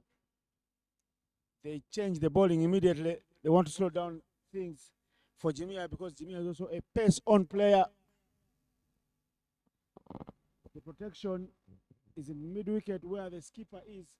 Alako, we haven't seen her hold on to any catch. She was a guilty part in the morning. At the presentation, she talked about the poor fielding. Fine stop.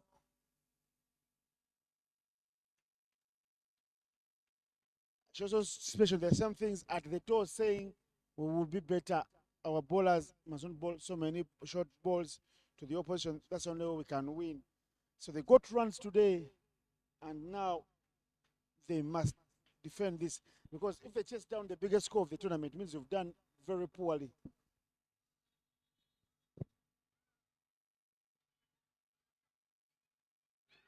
Look at this.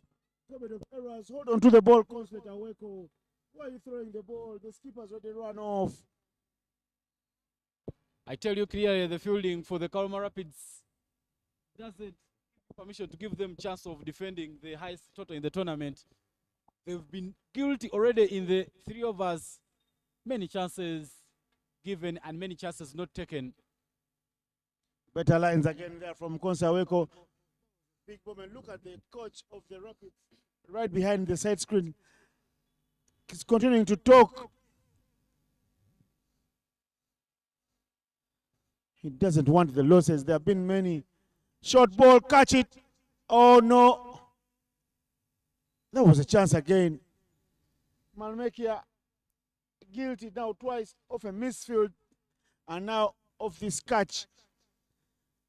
They can create some pressure if they pick up 2 quick wickets because the run rate will become steep. It's already, they need 6.6 per over. This could go further high up there. The fielding for the Rapids not backing up their batting display. I think the plan of bringing Kons Aweko to bowl and replace Malemikia means that Malemikia will come and bowl from this other end where Kulme gave away 10 runs. Fine shot there from Janet Mbabazi, just played down the ground for a single. But the Rapids not really coming to the party. Many chances put down already. They are the biggest problems for their own cause. Should look themselves in the mirror. Up and over. Who wants that? Swallowed by Rita Musamali. They pick up the first. And guess who departs? It's Jimia Abdallah Muhammad, former captain for the baby Victoria Pearls. She perishes trying to go for a glory shot in a moment of madness where they had asked so many questions and looked like nothing would go their way. It's the Rapids that rise from their ruins. When she came into ball, Konsi Aweko, you did talk about Jimia Mohammed as one of the players who love pace on.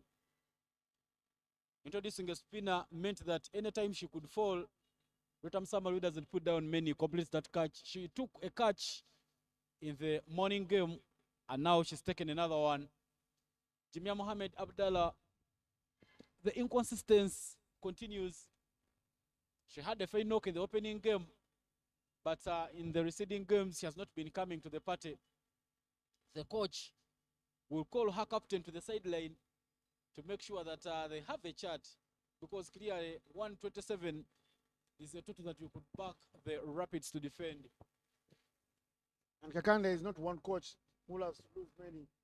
He's lost 3 in a row. The only way to bounce back is by winning 1 here and staying alive in the tournament. Because that 1 victory will move him to 2 points as the teams go into the break. And then he will have both 2 teams in sight with 2 games to play. He'll be thinking, if I win the last 2 games, I am in the final. Lona Anyait walks in to replace Jimia Mohammed Abdallah. Not as I called it, there is another bowling change for the Rapids as Ichumar Josephine replaces Fiona Kulume. Janet Mbabazi 12 off 8.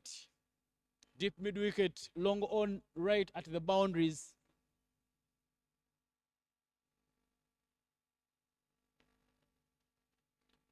She's a leg spinner. She'll get those balls drifted away from Janet Mbabazi. Janet Mbabazi tries to create room, but the ball keeps angling away from her.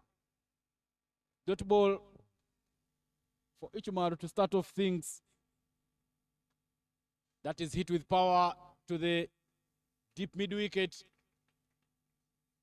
Retam Samuel with a fine stop. This tournament is sponsored by Scope Energy, Raj Gaspro, Nyakasura Alumni League, Laika Mobile, and Cricket Uganda.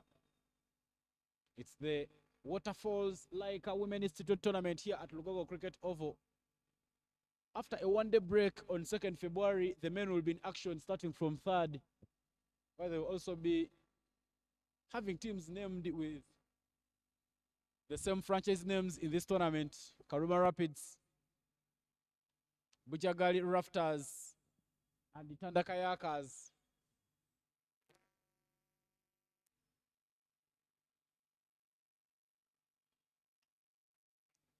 Another dot ball there to make up for the wide. Josephine Ichumar.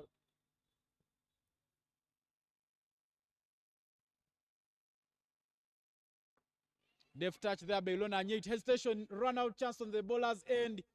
No effort there from Josephine Ichumar. If she had held onto that one and completed the run out, Janet Mbabazi could have been in trouble. And this is the second time you are seeing Janet Mbabazi seeing her partner hit the ball and she takes off right away. Her partner is on the Laika Mobile network. I'm not sure of Janet's network.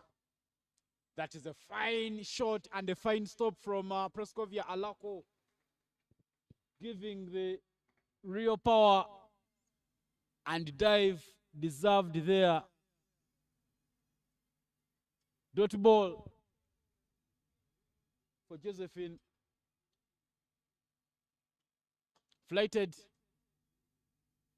And another dot ball to mark at the end of the over. Just 2 runs off the over, making up for the 10 runs that Kulume Fiona gave away from that very end. After 15 for 1 is the score.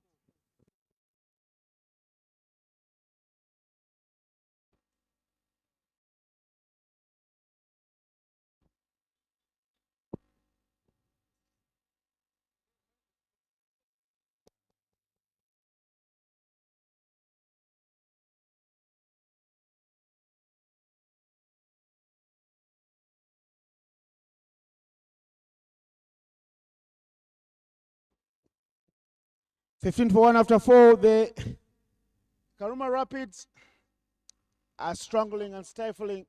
They would love to suffocate the Kayakers. They have 1 victory.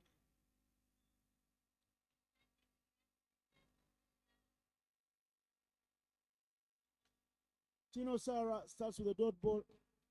Mbabazi 13 from 10 still has a strike rate above the 100% mark. Ilona Anyeit on the other end, 0 from 4. Big hit across the line. Praskovia Alako trying everything within her means to stop that one. But well, she gets a hand to it, but goes all the way to the boundary. Boundary again there. Yeah, that is the replay there right in your frame. Too much power in that slog sweep there by Janet Mbabazi. Praskovia Alako very, very close to that ball. She had hands onto it, but didn't get hold onto it. That is even a finer boundary there from Janet Mbabazi. Hits right. Back boundaries for Janet Mbabazi. Janet still forcing issues. 1 wicket is lost, but no problem whatsoever for the Itanda Kayakers. Still making sure that the runs flow. Janet Mbabazi has been having some fine touches. Yeah. 21 already for Janet. She moves into the 20s here of 15 balls. They've been moving at 5 per over. It is the Genetics wicket that will change the tide of how things are flowing here. Touch and go, chance for a run out. Oh no, Buda was sitting way back. Tino Sarah already gone for 9 of the first 4 balls she's bowled because there are 2 boundaries. They need to continue to deny them free runs. The coach won't sit in the tent. There's no resting day for him, Ivan Kakande.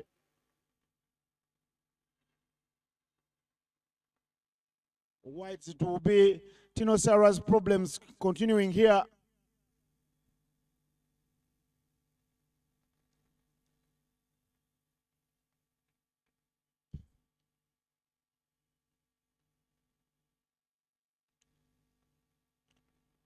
Touch and go. Look at this chance for run out. Oh yes, how is that? She's in home, safe and dry.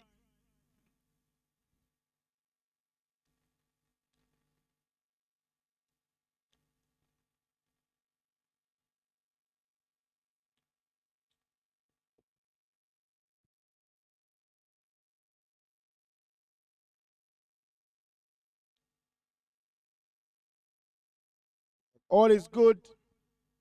But 11, this is an over they wanted. It's an over they get. Tino Sarah not being clinical, not being economical.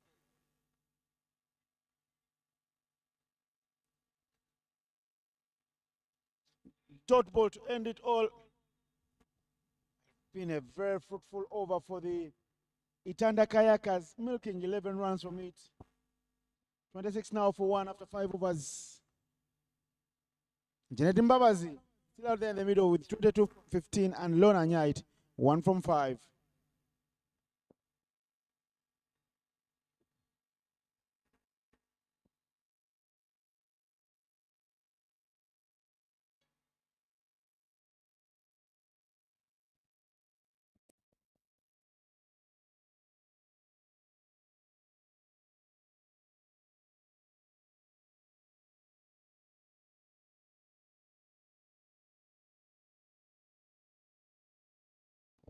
At the same point, the Karuma Rapids were 20-2. Kosi Aweko changing ends. And there she comes, run out chance, but it will be fumbled by Anne Kawomere at short fine. Janet Babas, who's been just taking off very, very quickly, will make her ground, but those are not very, very clever calls. She will put herself or her partner in trouble. Once Aweko gave away just 2 runs in her first over where she even picked up a wicket, and now she is given the ball again by Prescovia Alako to come back and force things. Janet on strike, long on goes down, and deep mid wicket is right in place. Swings hard, that is up in there. Who wants it? Put down. Another chance put down by Malekia. She's misfielded and put down 2 chances in the innings so far, playing for the opposition. Very well said. Patricia Malekia, second fiddle.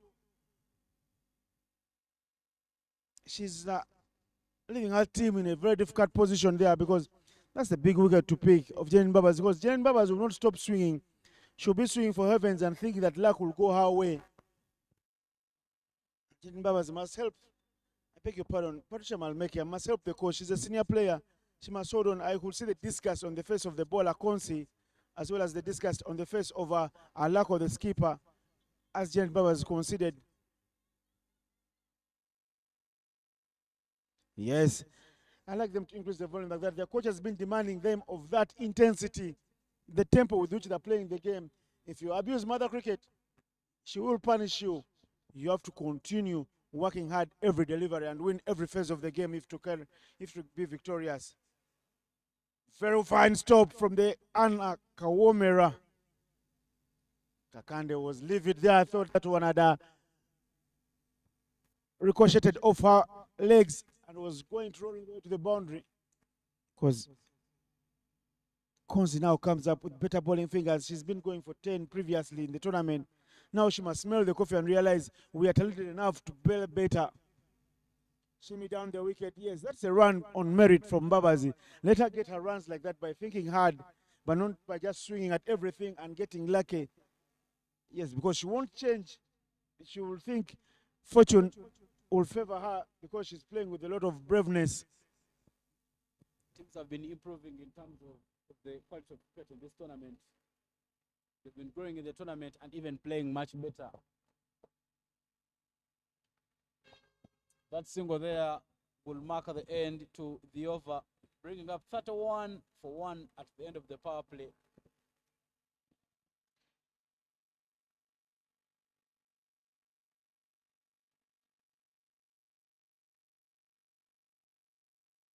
A fine over from Aweko. Her 2 overs have gone for 7. She needs to continue to do better because some of her overs will also make up for the deficiencies or from the poor bowling of the other youngsters in the side. But if she goes for many already, then no one else will come and save the team. Mbabazi is the danger woman. If Dennis Musale was Mbabazi, big brains. Josephine Chuma with a right smile on her face as she gets the ball from Juma Gavula and exceeds some words with Janet Mbabazi. Mbabazi, too tough here. Don't be too serious. It's not war. It's only a game.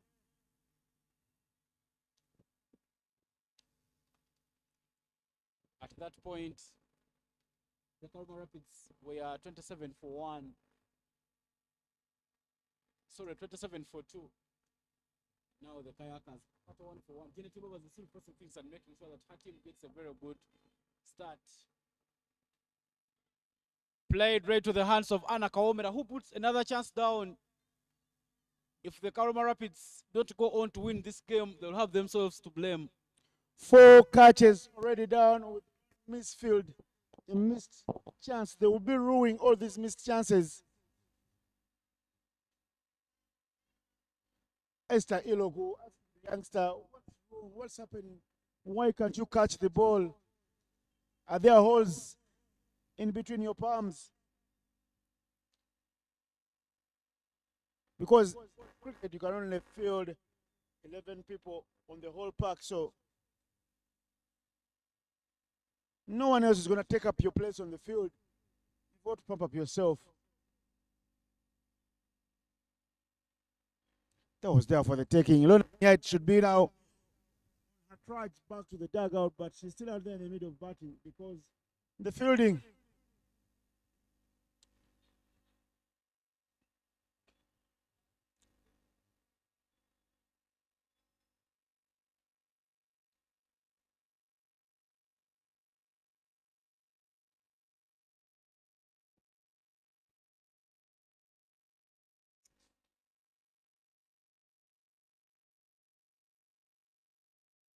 Ichoma should have had a wicket this over. Mbabazi dancing down the track and hitting that one with power. The fielder doing a fine job to cut it off.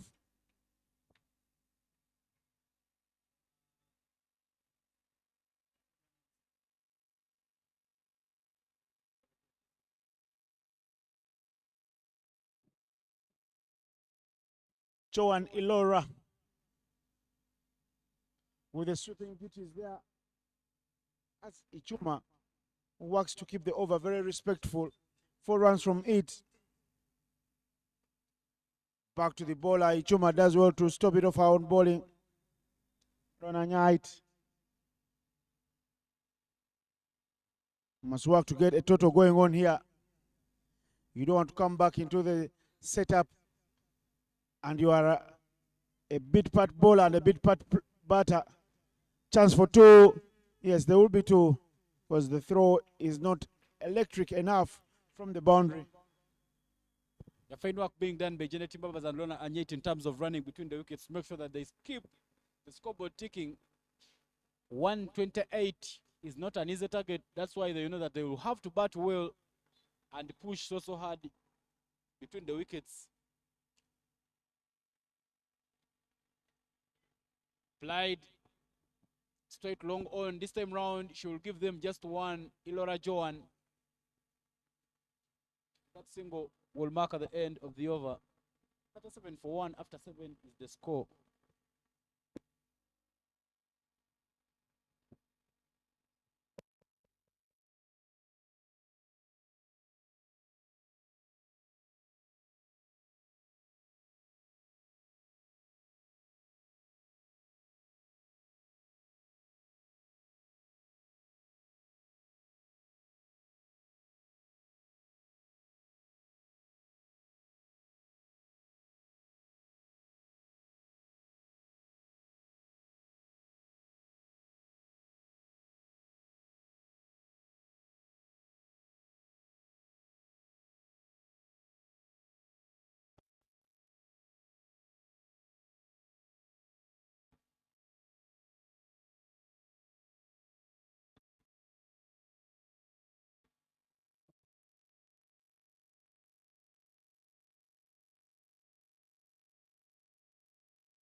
That's a very good ball from Saratino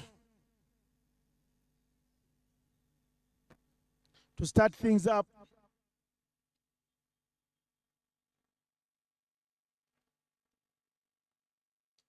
Hit in the air. Who was that?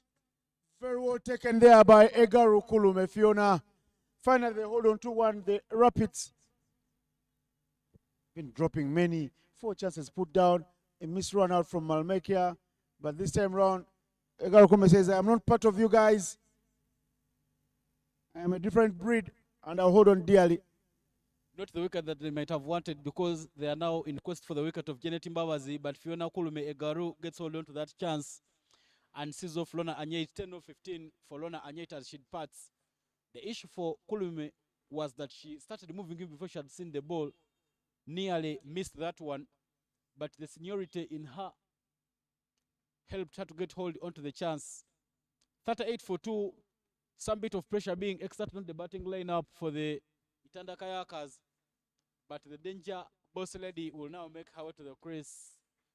Immaculate Nakisui will join Janet Mbabazi, the former captain for the VPs and the current captain for the VPs. Will have something to discuss about and see how they take the Itanda Kayakers to victory.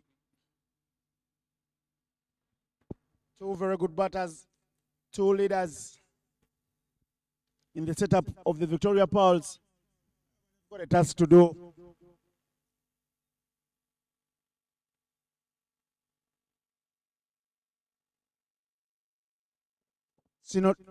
Tino Sara 1 for 11 in 1.2 now. Mbabas has done her beat 25 from 19, but here is Immaculate. Starts with one that she tickles down, short fine leg, because the fine leg fielder Ilora Joan is hugging the 30-yard line. They're able to sneak through a single.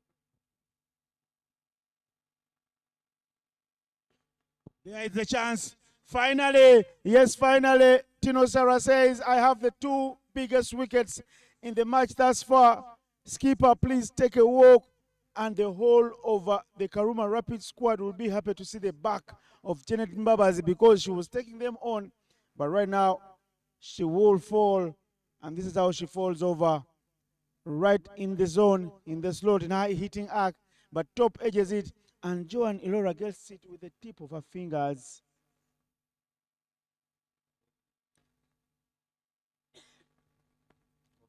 $39 for 3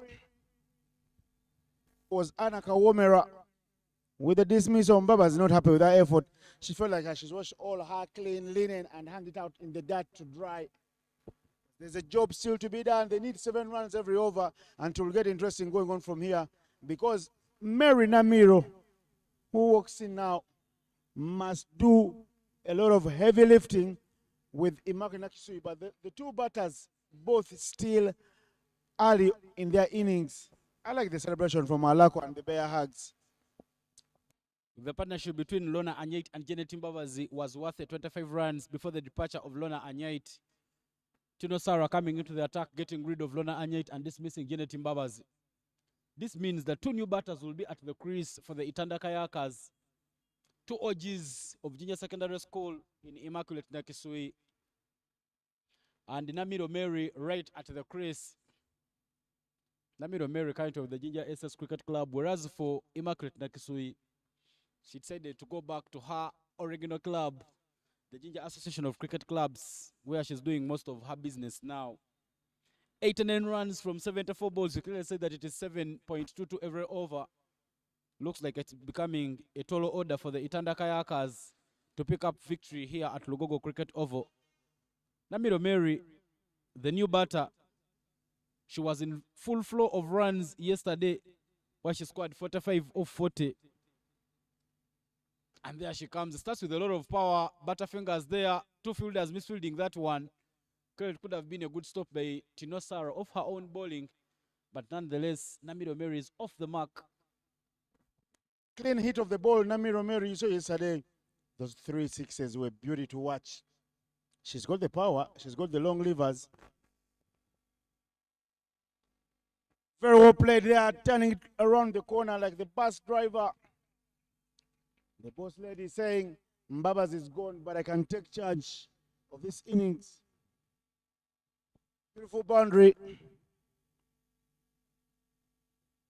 What has been a very tight over ends up as a still a good one, but poor because that was onto the pads.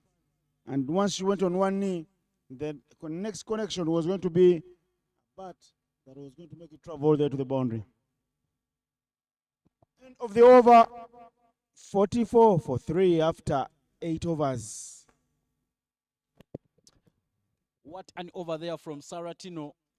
6 runs given away, but 2 big wickets falling in that over. Lona Anyait was quickly followed by Tino Sara. Josephine Ichmar will come back to bowl for the Karuma Rapids from the Shell End. This tournament is sponsored by Nyakasura Alumni League, Scope Energy, Raj Gas Pro, Laika Mobile, and Cricket Uganda. 2 new batters at the crease in Mary Namiro and Immaculate Nakisui. Not a very good technique there from Mary Namiro. And I told you the issue Innocent is consistency. She's at the back of 45 runs, Mary. If she could complement that with some more runs, she could have the selectors whispering at each other. Fine ball there from Josephine Ichmar to pick up the second dot in the over. Power, no effort from Josephine to stop that one. And another run added onto the total for the Kayakers.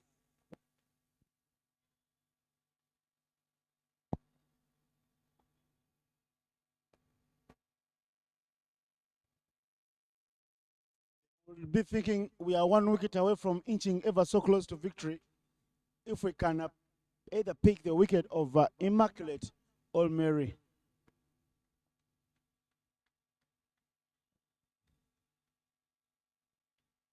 These 2 batters taking their time to get into the game. They know so many overs are remaining to play in the innings. They're just knocking the ball around and making sure that they keep the scoreboard ticking. Because that would be the feeling that getting 7.2 runs shouldn't be a hard thing to do in the last 5 overs. So they're playing time. I would want to call it that they're toying with the bowling for now. Hitting the sweeper, Mary Namiro. The sweeping work is good. Ilora Joan, the sweeper this time round. As the over does come to an end, at the end of 9, 47 for 3, the Kayakers are still gritting it out there in the middle.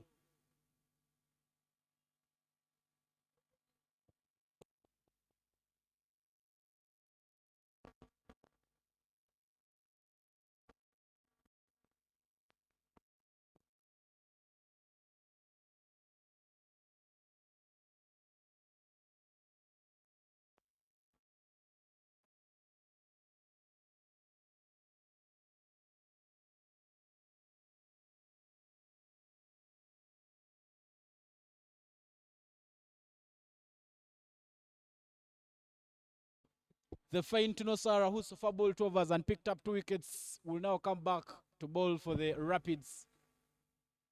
What I would love Tino Sara to do is to get her economy down to acceptable figures, because she's going at 8.5 runs every over.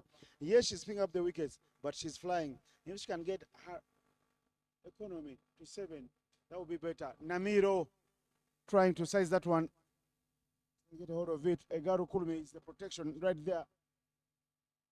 Tino Sara knows how to deny the ball more air, and she knows how to change ball increases. So she's not a very easy nut to crack. The fact that she's played for the Victoria Pearls, all her 8 games came last year during the Kwibuka. And I tell you, during that Kwibuka tournament, the 3 debutants in Teddy Oera, Kevin Amuge, and Tino Sara, only Teddy Oera completed the tournament without picking a player of match award, but Tino Sara and Kevin Amuge were all lucky as they were picking wickets at leisure well in Kigali. A tournament that didn't go well for the VPs. but it was a very good learning point for so many players. Tino also made the cut in 2024 as she was part of the reserves for that under-19 team. We were asking of the players who qualify in that setup, and Tino Sarah is one of those who qualify. Power there from Mary Namiro in the gap, and the boundary. Tino Sarah tossing it up to buy a wicket, and Namiro Mary sends that one to bring up 50 runs for the Itanda Kayakers. Kayakers are staying within the touching distance. The guilty party here. Too much flight on offer. Namiro's power is going to be unleashed. That is dispatched to the boundary by Namiro.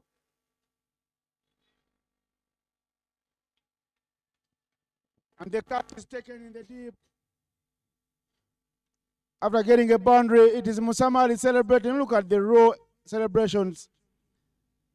Oh, the smiles. For the first time in a long while, I've seen Tino Sarah celebrate a wicket. Her third again for her. She says, I'll give you more flight. Yes, you hit me for 4. Make that 2. Musamali holds on dearly at the boundary ropes. And look at her with one finger in the air, saying, yes, we got the big wicket we were looking for. Set her a big, big trap. She saw a gap, and the umpires will call the drinks break with the big wicket of Namiro going in earnest. Score now 53-4 as we take the drinks break.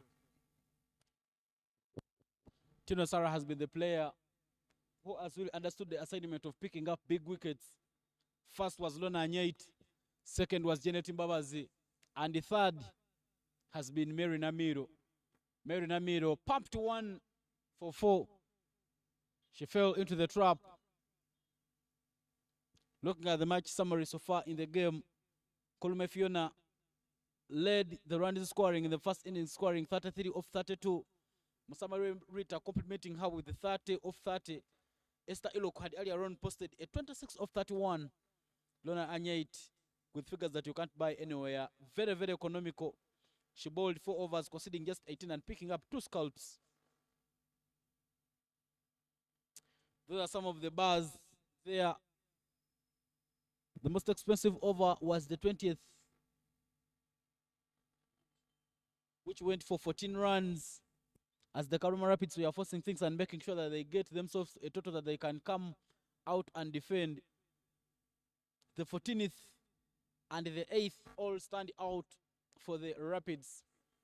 But this tournament, running for the 5 days here at this Lugogo Cricket Oval, is sponsored by Nyakasura Alumni League, Scope Energy, Smart Energy, Safer Life, Raj Gas Pro, dealers in safe gas that you can use at home and factories.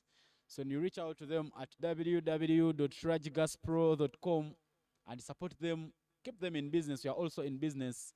Leica Mobile are also part of our sponsors.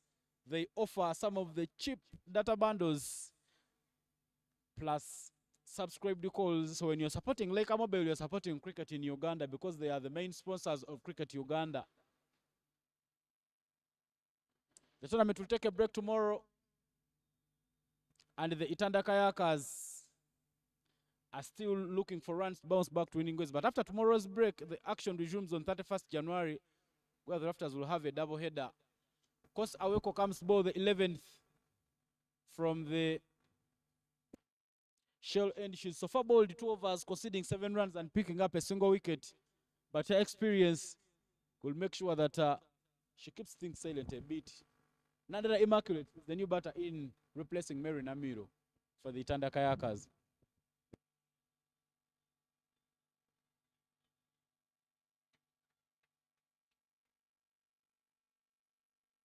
Chance for run out. A direct hit would have left her empty. The throw was to the right area, the right person, to the right end, the right zone.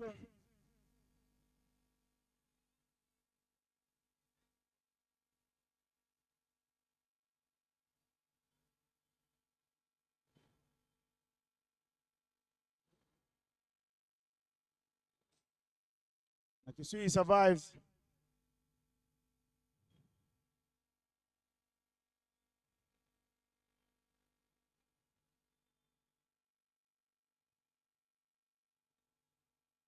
A little medical break there being carried out by the physio of the tournament, Mr. Imam Tugume.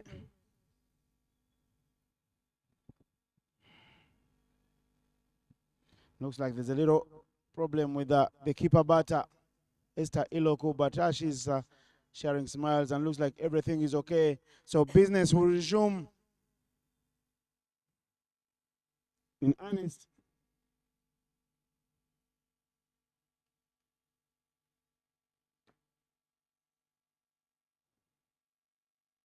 Saweko, better spell for me. This is her best spell so far in the tournament, and this could be the difference for them, the Rapids of Karuma, from what they've been doing in the previous game. I don't know, and I don't think they need their coach to stand at the side screen to remind them of what they're supposed to be doing for the entire match, for them to realize that they have been doing badly. Yet still the shift is not good because they've dropped 4 catches and missed a run out, but the scoreboard shows that they have done much better to keep things within control. 7.55 is not a tall order with the Immaculate Nakisui out there in the middle. And Nandera Immaculate, the two Immaculates need to play like their names. If they are immaculate, then 0.55 will look a cup of tea in the evening for them. Field settings, look at Alako, busy body today, busy. Innocent, the fielding of the Karuma Rapids means that they should be getting so many runs. I remember at the time the West Indies used not to mind when they had the likes of Chris Egay or Rovman Powell in the ranks. They used not to mind how many runs you could score because they had the firepower in their batting.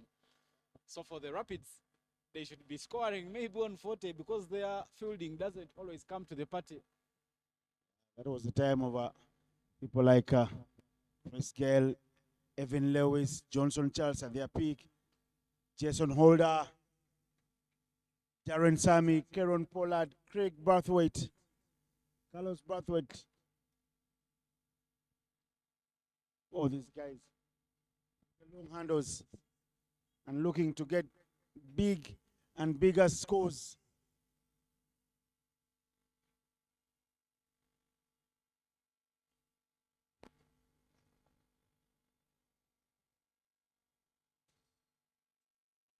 Here leaning back onto this one. Alako, do you have a chance to stop it?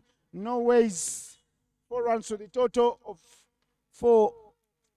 Immaculate, not Nandera, but Nakisui.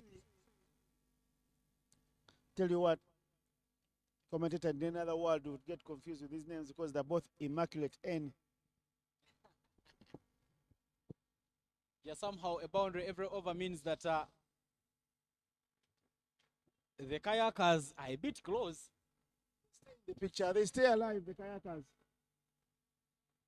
And that's the idea. Because see, they already milked 8 runs in this over being bowled by Konsi Aweko.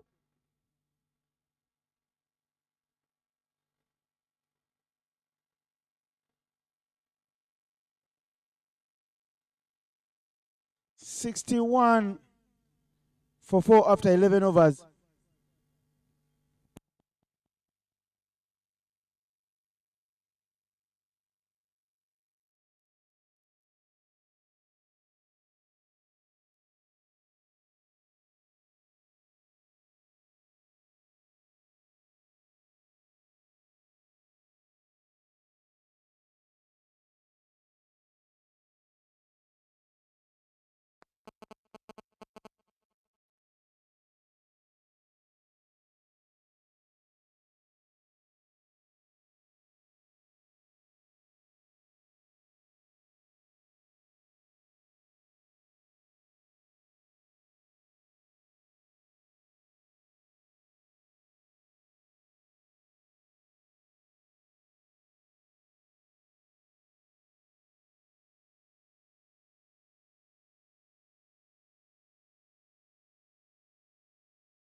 Big shot from Nakisuyu. Who wants that? No one will catch up. Just the one bounce man. Make you running around it. They're staying alive. The Kayakers here, they will go down with the fight. They say, yes, baby, you're on top. But for how long if we put you under pressure? Look at the required run rate, 7.4.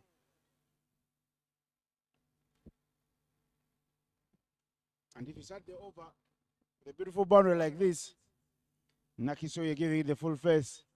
Nakisuyu wants to. I used to come to Lugogo to watch women's cricket doing. Nakisuyu will hit some sixes at least every time she bats. But lately she deals in boundaries. No real big sixes. Tell you something, till now she is the most highest ranked women player in Ugandan cricket, Immaculate Nakisuyu. But for the Kayakers to win this game, she will need to stay there a little longer. And she will need to look for a boundary in every over. Playing some calculative cricket there to make sure that the Kayakers remain alive. Edged and beaten. Beats the fielder. Chases on. He doesn't carry to the boundary. And she'll get 2 runs. 4 runs. The coach helps the young fielder to indicate. It's true sportsmanship from the coach of the Rapids. If I was the coach of Rapids, I wouldn't be helping the umpires to tell them if it's cross the line or not. Because my team is under the pump now. 2 boundaries in the over, but the fielding show of the youngsters and the senior players in this Karuma Rapids squad beggars believe. Well, Innocent, me and you all knew that this tournament coming after a very long break, the players will come out rusty. But again, for the Rapids, it's been very worse. They've been the worst in terms of fielding. Good fine stop there. But already the damage being done in the over. 10 runs have already been gotten. So what was 7.4 per over needed is now 6.9.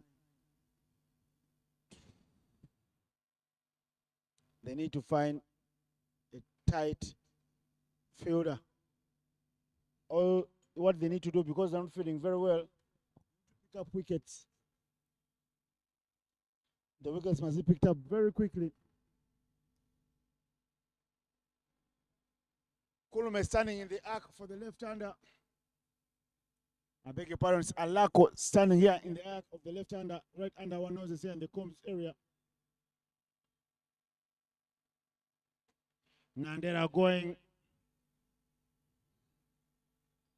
Young fielder running round it. Kawomera and Ilora.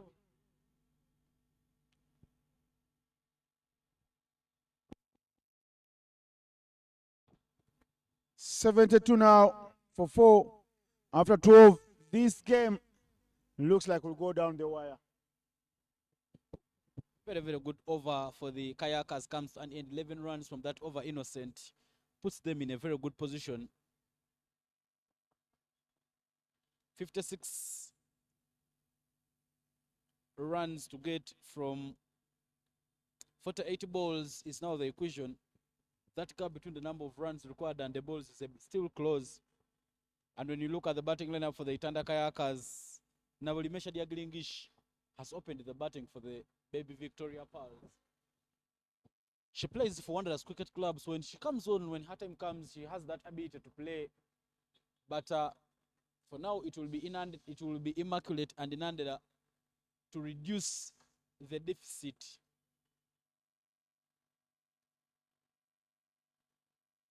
Immaculate Inandela on strike, and her young sister comes up at mid-off in Ilora Joan.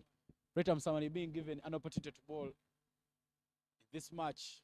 Starts with a full one, but not good contact there from Nandela Immaculate. But you saw the idea trying to look for that vacant gap at deep mid-wicket.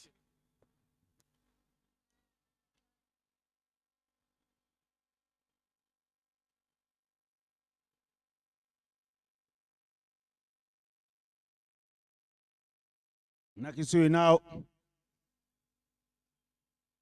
having some words with Nandera. Samali with the ball from the shell end. Should like to keep things a little tight. Again, she's going for that big natural swing of the blade from the lefties. Once she gets out of it, I don't think Konsaweko will be in the business. And will go all the way to court number 3. One thing that has worked out for Rita Msambali so far, she's going pace off. We've seen from the girls that have been played here that the wicket has been keeping low on that side. So when you go pace off, Nanda Market will swing early, but she'll swing before the ball arrives. But there's too much protection on the onside. Long on, cow corner, and deep square leg. This time round, she swings and connects, but straight to the fielder. Tino Sarah with the fine stop, and just one run is gotten there by Nandera Immaculate. That's the reason why they push her down there. Cut off that shot from Nandera. 2 Immaculates out here grinding it for the Kayakers, who need another 55 runs.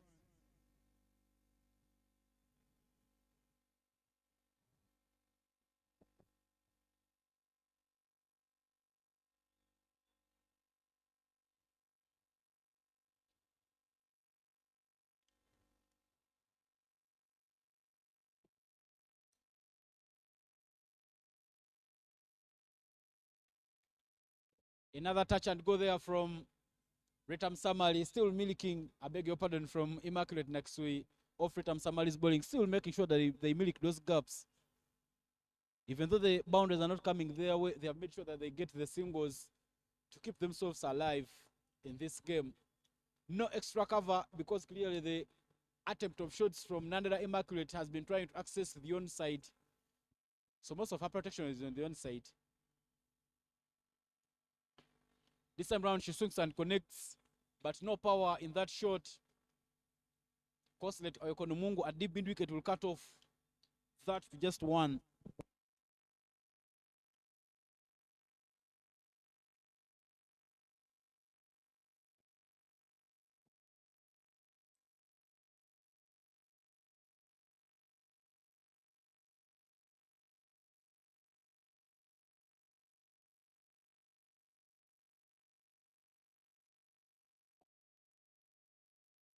Five runs so far in the over with the ball left.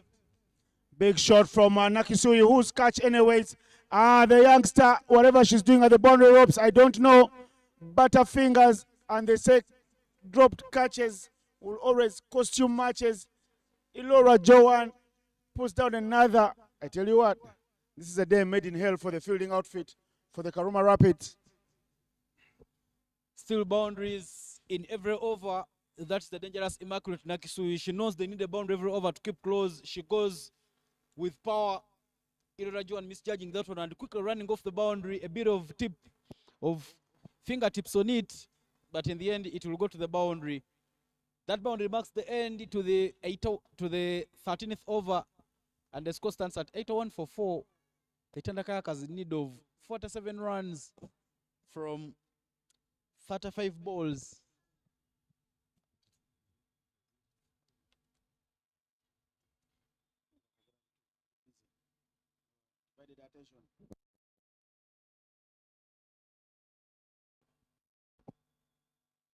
Quarter 7 from 42 is now the equation.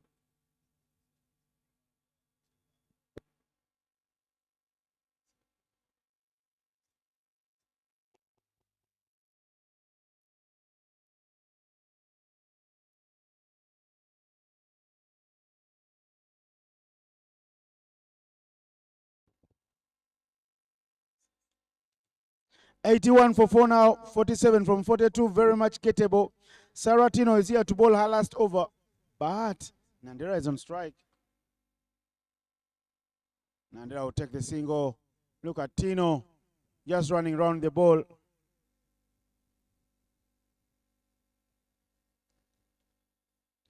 Najisui now on strike. I'd rather, if the youngsters are not going to take the catches, let them stay standing at the boundary and let the balls bounce right in front of them so they can give a 1-1, because Wash that should have gone for 5 are ending up going for 11 because the balls are flying right over their heads. The awareness, 0 from me.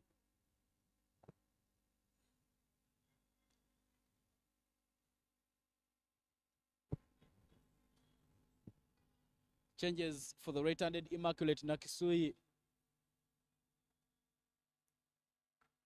Deep square leg, long off, long on, and cow corner right in place.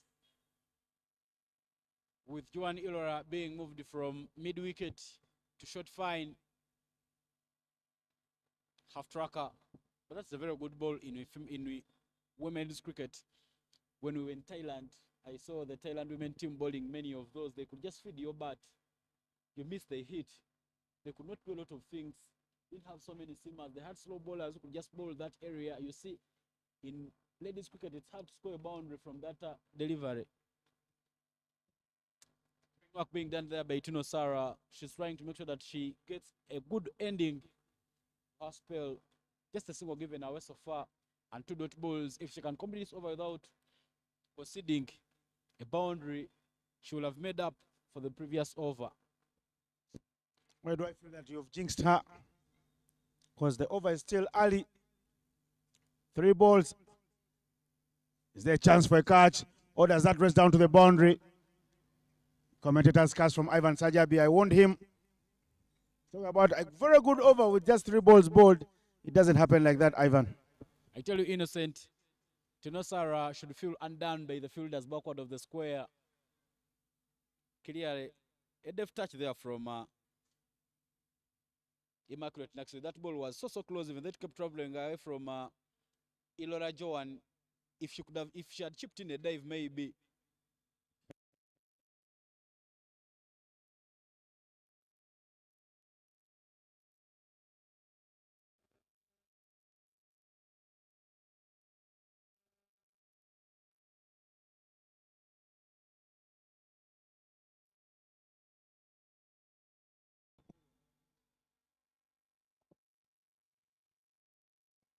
Final ball of the over.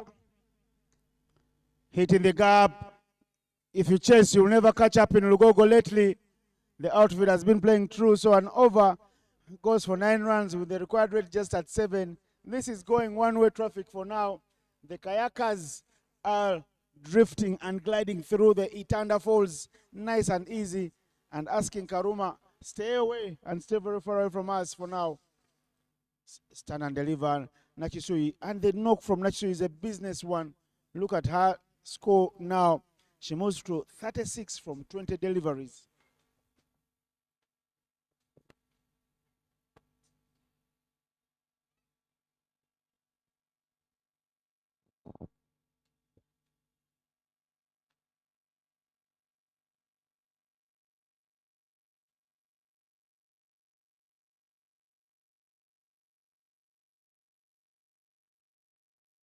Tino Sara's spell comes to an end. 3 for 23 in 4. And guess who they turn to? The Karuma Rapids. They turn to the trusted arm of their medium pacer. Patricia Malmekia, she only bowled 1 over. That's far. The over went for 1 run. It's been a long time coming for her. And from here on, she's got to bowl to the very end. But she must be very economical. Both tight lines. I think now bringing Malemikia Patricia means that she will bowl the 15th, the 17th, and the 19th.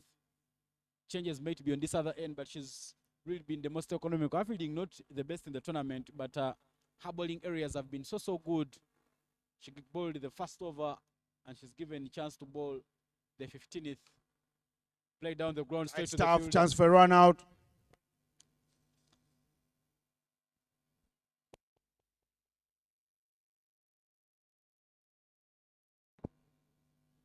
Nisima Peace being reminded by the keeper, Eseloku, that when you get the ball, don't hold on to it, just give it to me. Yes, they've got land on the job, the youngsters, and they've got land very quickly.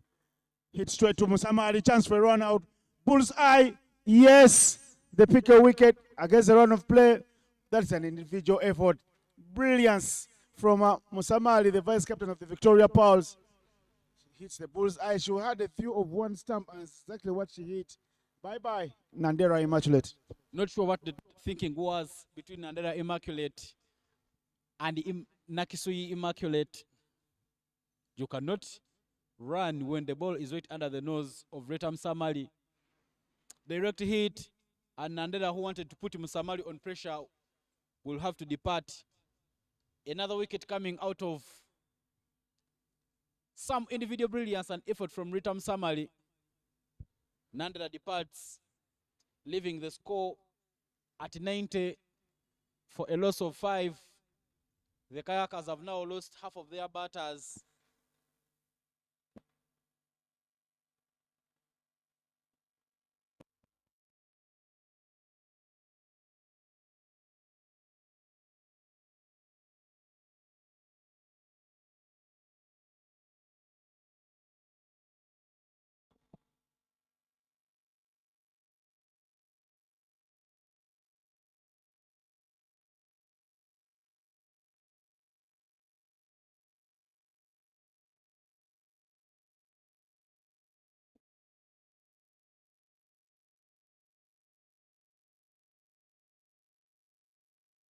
Shadia Glingish Nabulime is the new batter in, captain for St. John's Secondary School. Still one of the people that I've ever coached. I know you don't like listening to that, Innocent, but it's a fact and you cannot take it anywhere. But she's really done fine work at St. John's Secondary School. And for the last 4 consecutive years that St. John's has been at the Nationals, Nabulime has been the captain for that outfit. She's an opening batter for her domestic club, Wanderers Cricket Club, and even during the Under-19 World Cup qualifier in Kigali in 2024, she was opening the batting. But because there is a lot of experience in the team, the coach had to make sure that the experienced batters get most of the runs so that Nabulime can come and do the work. She comes with many needed, 36 from 5.3 overs. Shadia Malemikia still with a very fine economical spell.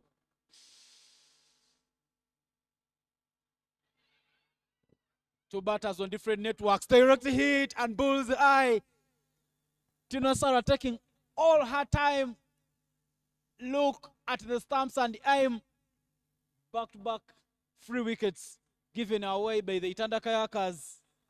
Nabulime Glingish to follow Nandela Immaculate.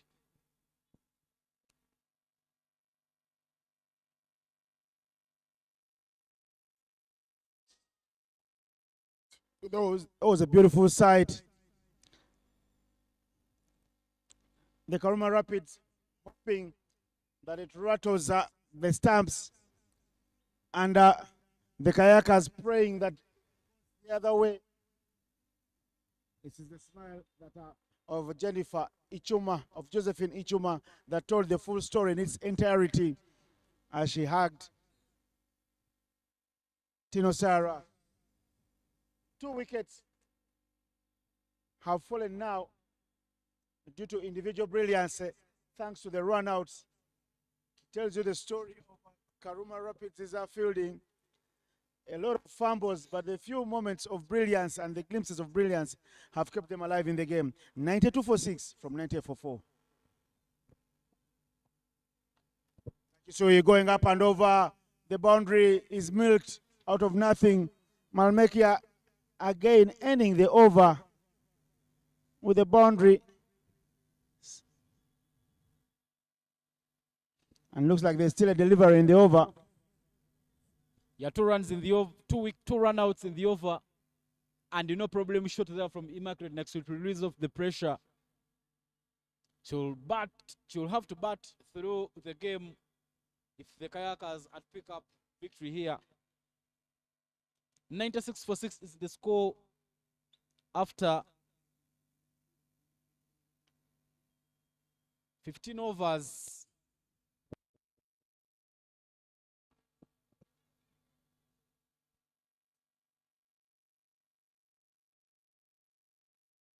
Michelle Ariago.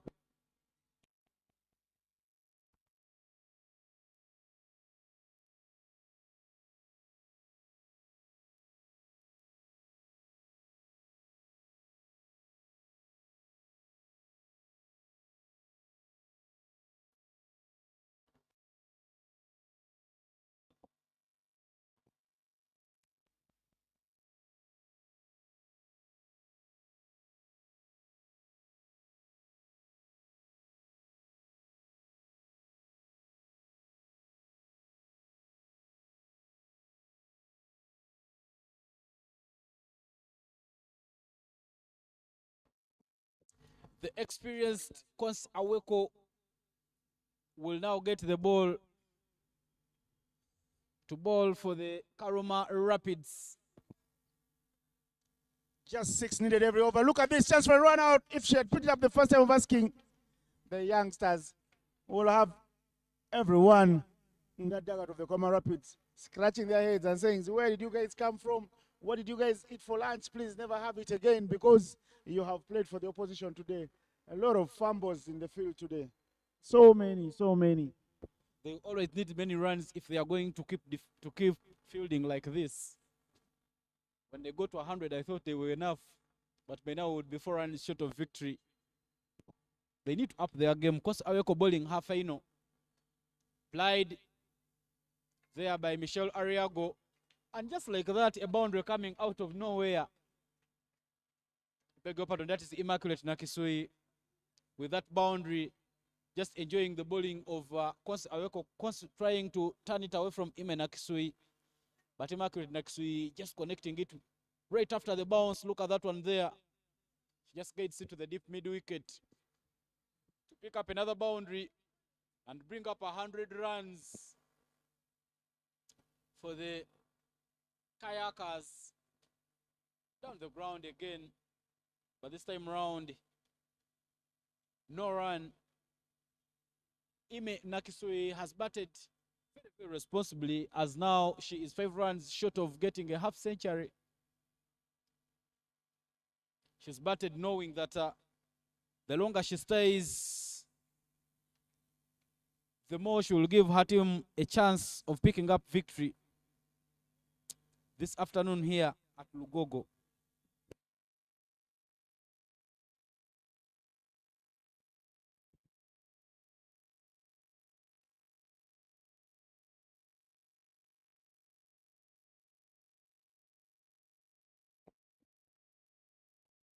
A dot ball now from Ariago Michelle.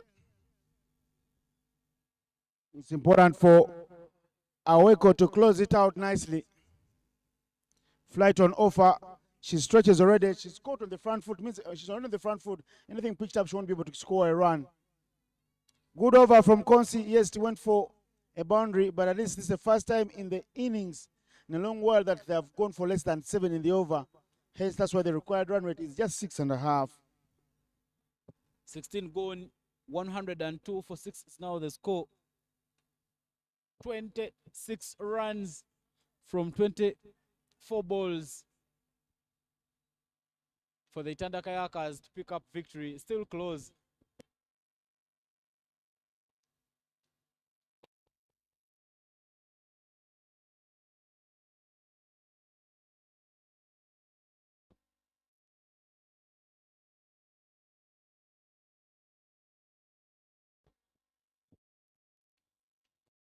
Ichuma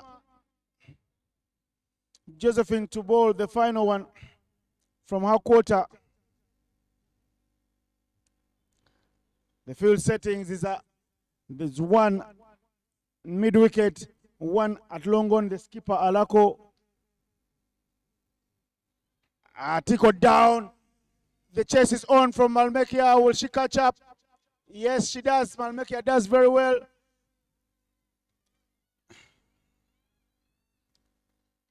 She wanted the 3rd run. Ariago Michelle, she knows every run counts in our chase here. But Nakisu is saying, I am the boss lady. Wait until I call you to come through. She's moved to 46. Beg your pardon, 48 from 27. 2 runs shy of the 3rd half century of the tournament. And she hits this one down to the throat over Alako. Little fumble, yes, they come back for the 2nd. She's thrown it to Nakisui's end. And Imi makes it home safe and dry. Ladies and gentlemen, allow me to introduce to you the latest player in the 50-run club for this tournament.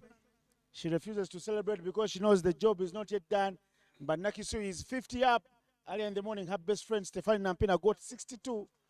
And following another friend of theirs in Kevin Awino, who got 51 on match day number 1.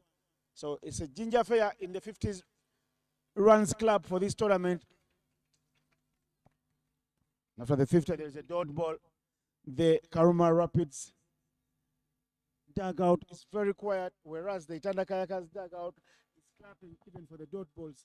Nakisui goes downtown. This will hit the side screen. You can't stop that.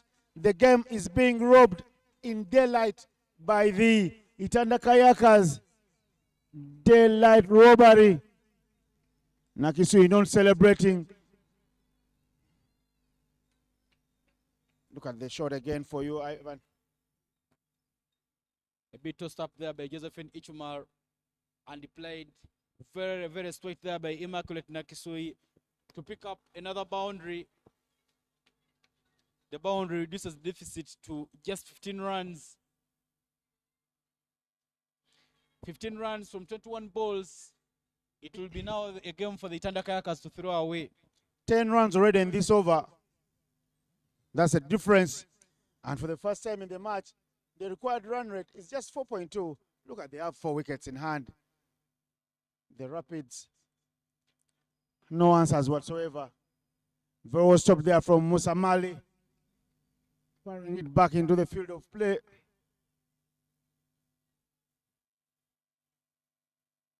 Long day, long afternoon for the Rapids. They did the hard work, scoring the highest runs of the tournament, the highest score. But what happens now is they find themselves short of their abilities to defend because they have been fielding poorly. Touch and go. She will get a single. Chance for a run out. Yes. Tino Sara caught sleeping on a day of working if you are a female cricketer in Uganda, because we are the Waterfalls Women's Elite League. And the run is taken right in front of her.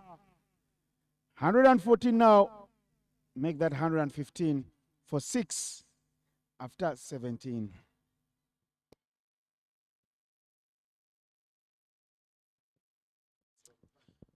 For Immaculate Nakisui, she wanted to get strike again. That's why she had to take that run in that over. 115, sorry, for 6. Just 13 runs for victory in as many as 18 balls. For now in the innings, Innocent, we see the number of runs required being less than the number of balls remaining to play. They will go for experience as Ritam Samali will bowl. The only thing that can work out in the favor for the Karuma Rapids is getting rid of Immaculate Nakisui, but it is not yet over. 14 from 18 balls as Ritam Samali gets ready to bowl. She bowled 1 over and gave away 9. She's defending less than that every over if her team is to move on and win the game. Number 9 because Nakisui was dropped off her bowling and that ball went for 4. Otherwise, she was going to be a player who would have bowled a very tight over, even out for 5 runs. If she does well, all will be good. But Nakisui will be player of the match, barring a hat-trick or a victory for the Rapids. Here is Musa Mali to Nakisui. She'll be waiting and waiting for one where Musa Mali strays away from the stumps. And she will love to pump her over the infield, or even for a 6. A lot of maturity has been shown by Immaculate Nakisui in this game. She knows they just need the boundary every over, so she's not really trying to overhit every ball. She knows the bad balls will come, and that's why she keeps waiting. We talk about the bad balls. She'll dab one to the deep square leg area, pushing quickly for 2, but the throw from Consulate Oyokonimungu, very, very fine. And they will just take 1 run. Now the idea for all of them is to deny Ariago Michelle a single because she's always caught planting her front foot forward and stopping everything. So I would love to see one of these young fielders move a little closer, maybe Kawomera or Peace Nisima.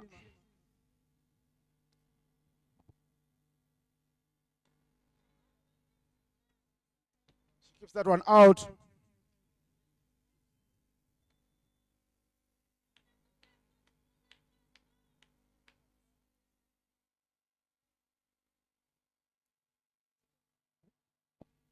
Ivan Kakanda, the coach of the Karuma Rapids, continuing to say, you know the plan, let's continue working hard.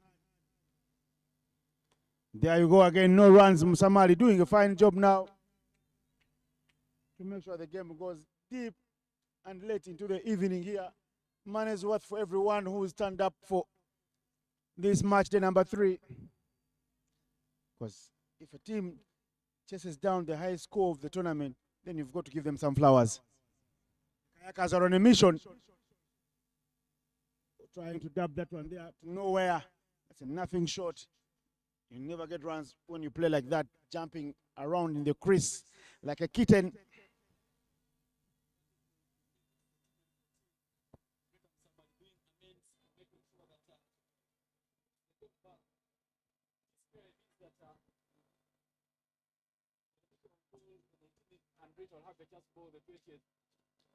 Now Musamali bowls a full toss. She wants her to hawk strike in the penultimate over. She's bright also, Michelle Ariago. The equation goes back to 7 required every over going on from here. They need 14 from 12 balls, because the score is 114 for 6.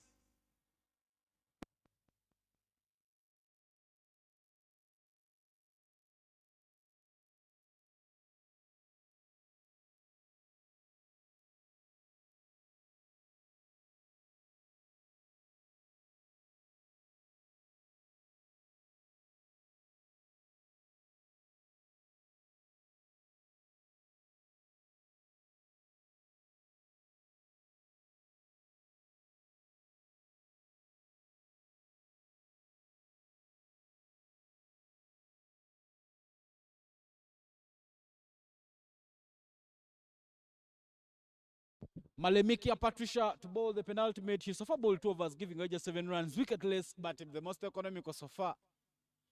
The danger thing is that it's the danger lady who is on strike, Immaculate Nakisui, who is at 56 of 33. Very full and driven down the ground.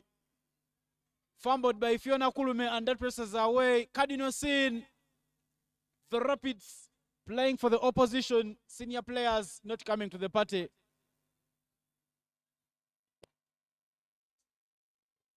The coach for the Rapids, I won't be telling them to go home because tomorrow is a day off, so they're going to rest. We have to do a fielding session after the game. Nobody goes home. Look at the fielding. Look at the fielding. Shambles. It's a total shambles. Look at that. The long barrier done the wrong way. No wonder it ricocheted off her knee. Nakisui going downtown now. Chance for 2. And look at how they make a mess of it.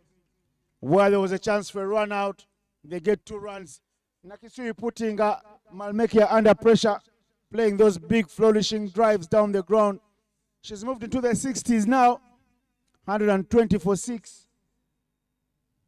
Malmekia had gone for 7 in her first 2 overs. Already in these over 2 balls, she's gone for 6. Because of a misfield where there was 1 run. And another misfield where there was 1 run that went for 2. The previous one had gone for 4. Poor stuff. Very poor.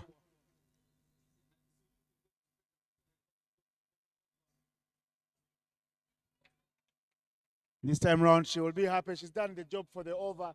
Says, Michelle, go there, enjoy your 3 dot balls. If you get a boundary, good luck to you. But 7 runs already in the over. We just need 4.8 going on from here. Lessons are being learned the hard way for the youngsters because they have crumbled under pressure. It's been immense pressure for them. Michelle Ariago standing on double crease. Plays that on through covers, but there is a fade stop there from Tino Sarah, her schoolmate from late SS. Just cutting that one off. A run added on to the total. 121 for 6 is now what they have, and they need just 7 runs from 9 balls. It will be a game for the Itanda Kayakers to throw away with the 4 wickets they have at hand, and the dangerous Immaculate Nakisui still in for the Kayakers.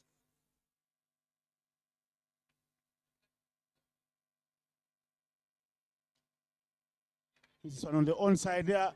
Ilora Joan. Musamali won't pick I beg your pardon, next you won't be coming back because it's one ball to end the over, a fruitful over for them, the penultimate one. They've already milked enough runs from it, 9 to be exact. Yesterday we saw a fine ball thriller, Innocent, and I think they were headed for a final over thriller. Won't be any thrillers, I tell you what. You love the thrillers in Manila, but there won't be any with next year out there in the middle and only less than 5 runs required. Laura gets a boundary. Oh, does she? No, it's a good feeling in the deep, and they get a couple of runs. That for me is game, set, and match because Nakisui will be on strike in the last over.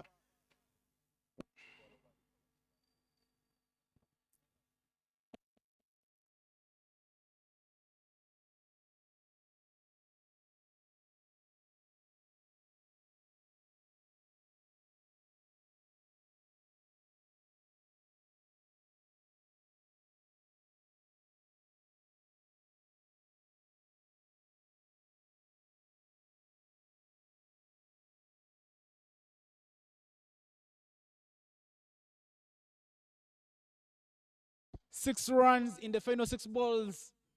And Ritam Samali, the experienced campaigner, has the ball in her hands to make sure that she makes it count for the Karuma Rapids.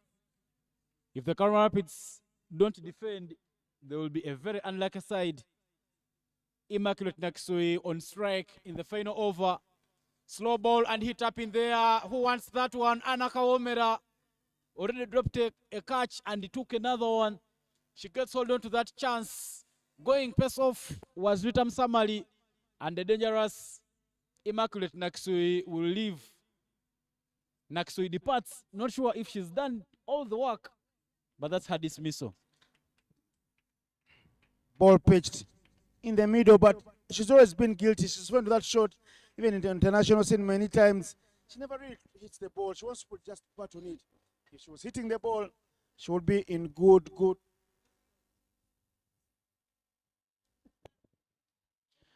This tournament is sponsored by Raj, Gaspro, Scope Energy, Smart Energy, Safer Living,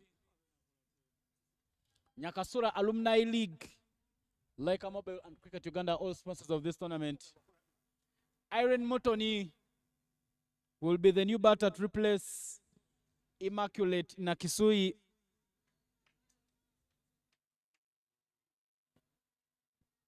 Ritam Samali finding something out of nothing and making sure that she gets a wicket, a much-needed wicket for the Karuma Rapids.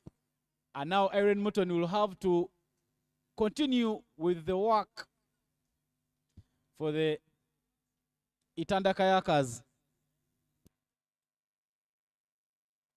Tough stuff here for the Rapids. They're trying to snatch victory back from the jaws of defeat because they had the initiative early on and they're played into the hands of the opposition.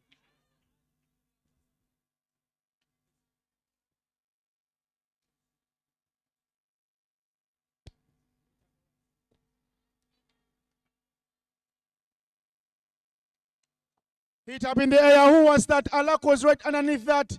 If she holds out, and yes, Mutoni falls.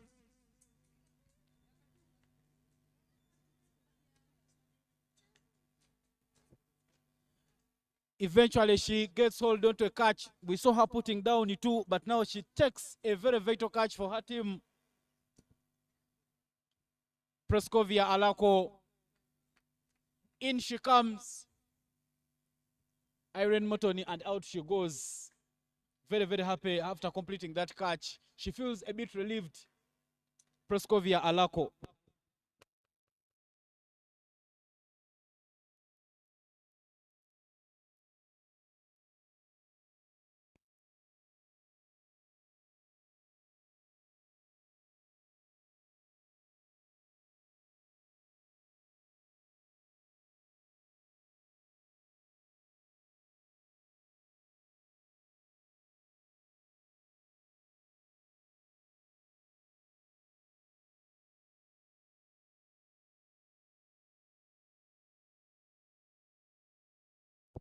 Hanifa Noreen will now walk in to face the hat-trick ball.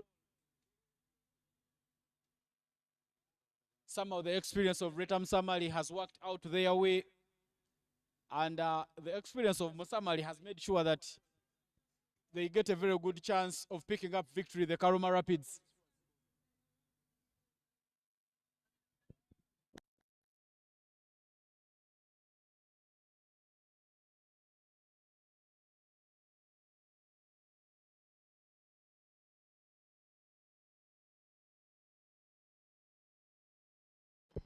Hanifa Norin taking her sweet time before she faces that hat-trick ball from Ritam Samali. Not sure what the discussion between Hanifa Norin and Ariago Michel is, but for them to keep live, they will need to make sure that they hug boundaries.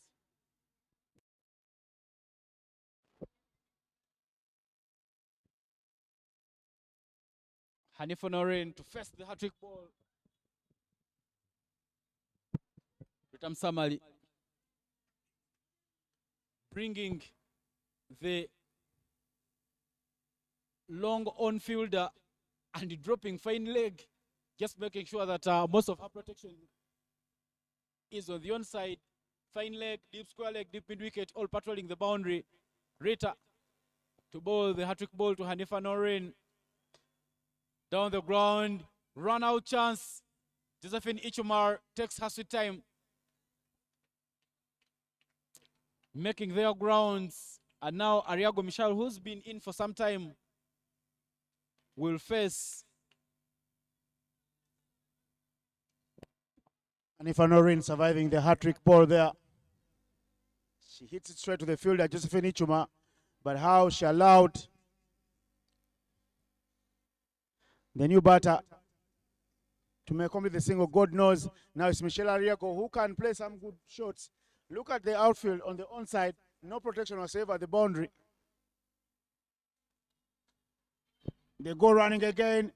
Chance for run out. Is this out? Yes.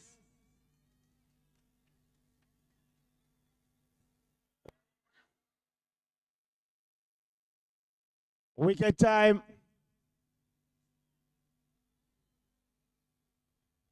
And 9 down now. Another 5 runs required. 2 deliveries.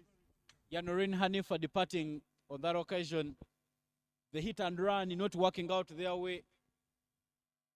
One thing that will make them happy, the Karuma Rapids, is that the new batter will be on strike.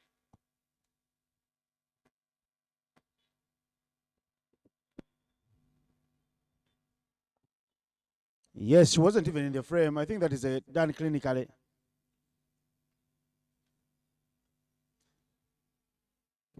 Peace Ninsima there walks in.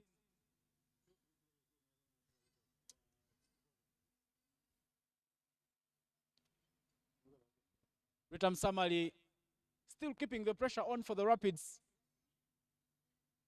This interesting thrill has been sponsored by Scope Energy, Raj Gaspro, Nyakasura Alumni League, Laika Mobile, and Cricket Uganda. With the left-handed piece in Nisima in, much protection has been put on the onside. Deep square leg, deep mid-wicket. Longer on, but standing at 45 yards. And there is another fielder at 30 man.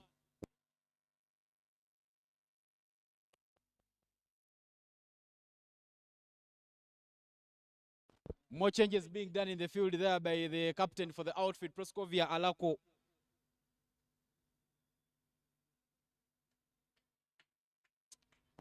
Five runs required for victory, 2 balls, last wicket. A last ball thriller is on cards. But see what happened one yesterday when Mwanga Ruth won it for the Rafters. Game looks set and match for the Karuma Rapids. Because Immaculate Nakisu refused to carry her back to the very end. When she was there, everything looked nice and easy. But the youngsters here, like they say in coaching, the bowlers always bring you close, but they'll never win any matches. 60 for Nachisu will go down the drain. Yes, this is the idea. Musamali under pressure to deliver.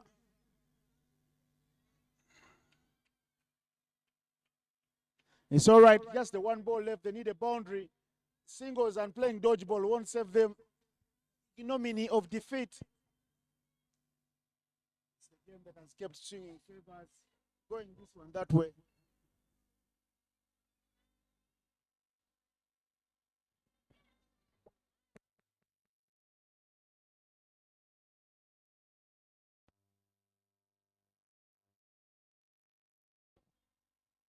Mid-wicket conference going on here. A last ball here. 4 runs will give them victory.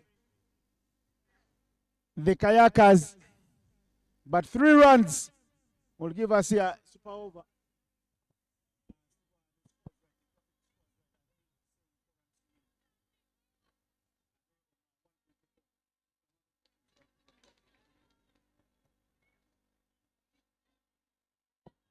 Final ball, Musamali Rita, all the experience over the yards. And she flicks it down. They have to run quickly. How many can they get? Chance for run out.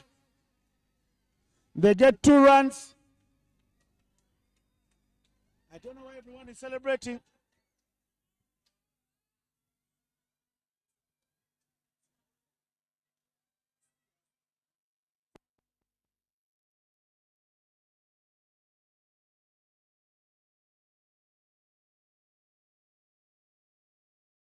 Look at that comedy of errors there. A fine throw there coming in from Consulate Ayokonimungu.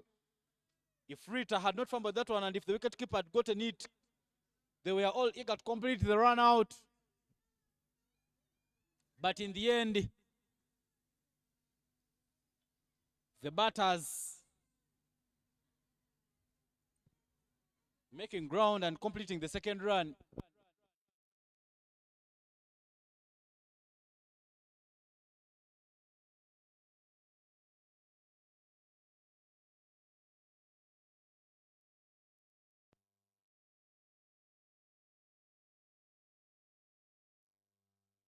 We're just having a few issues here with the scorecard before we come up with something final, but the umpires will have to first gander. Layers thinks we're there. People have been helping them to note down the scores. But what a beautiful tournament we have had, Innocent. Another final ball thriller that we've had. All on their toes just waiting for the decisions here. This is match day number 3. Karuma Rapids on their double-header day, not really coming out to be very lucky. Lost the first game and they had to fight a lot to pick something from the second game. A tournament sponsored by Scope Energy, Raj Gaspro, Laika Mobile, and Cricket Uganda. Not forgetting Nyakasura Alumni League, who've put money here. One man, Jimmy Out-Hyre, making sure that the player of match walks away with 50,000 Ugandan shillings. That's some good money, even though you convert it into dollars. Good things happening here at Lugogo Cricket Oval, and the girls enjoying their action. Tomorrow, this tournament will take a break, and action will resume on the 31st of this very month. Well, the final day will be the 1st of February, where we'll be having the final group game in the morning, and in the afternoon we'll be having the final.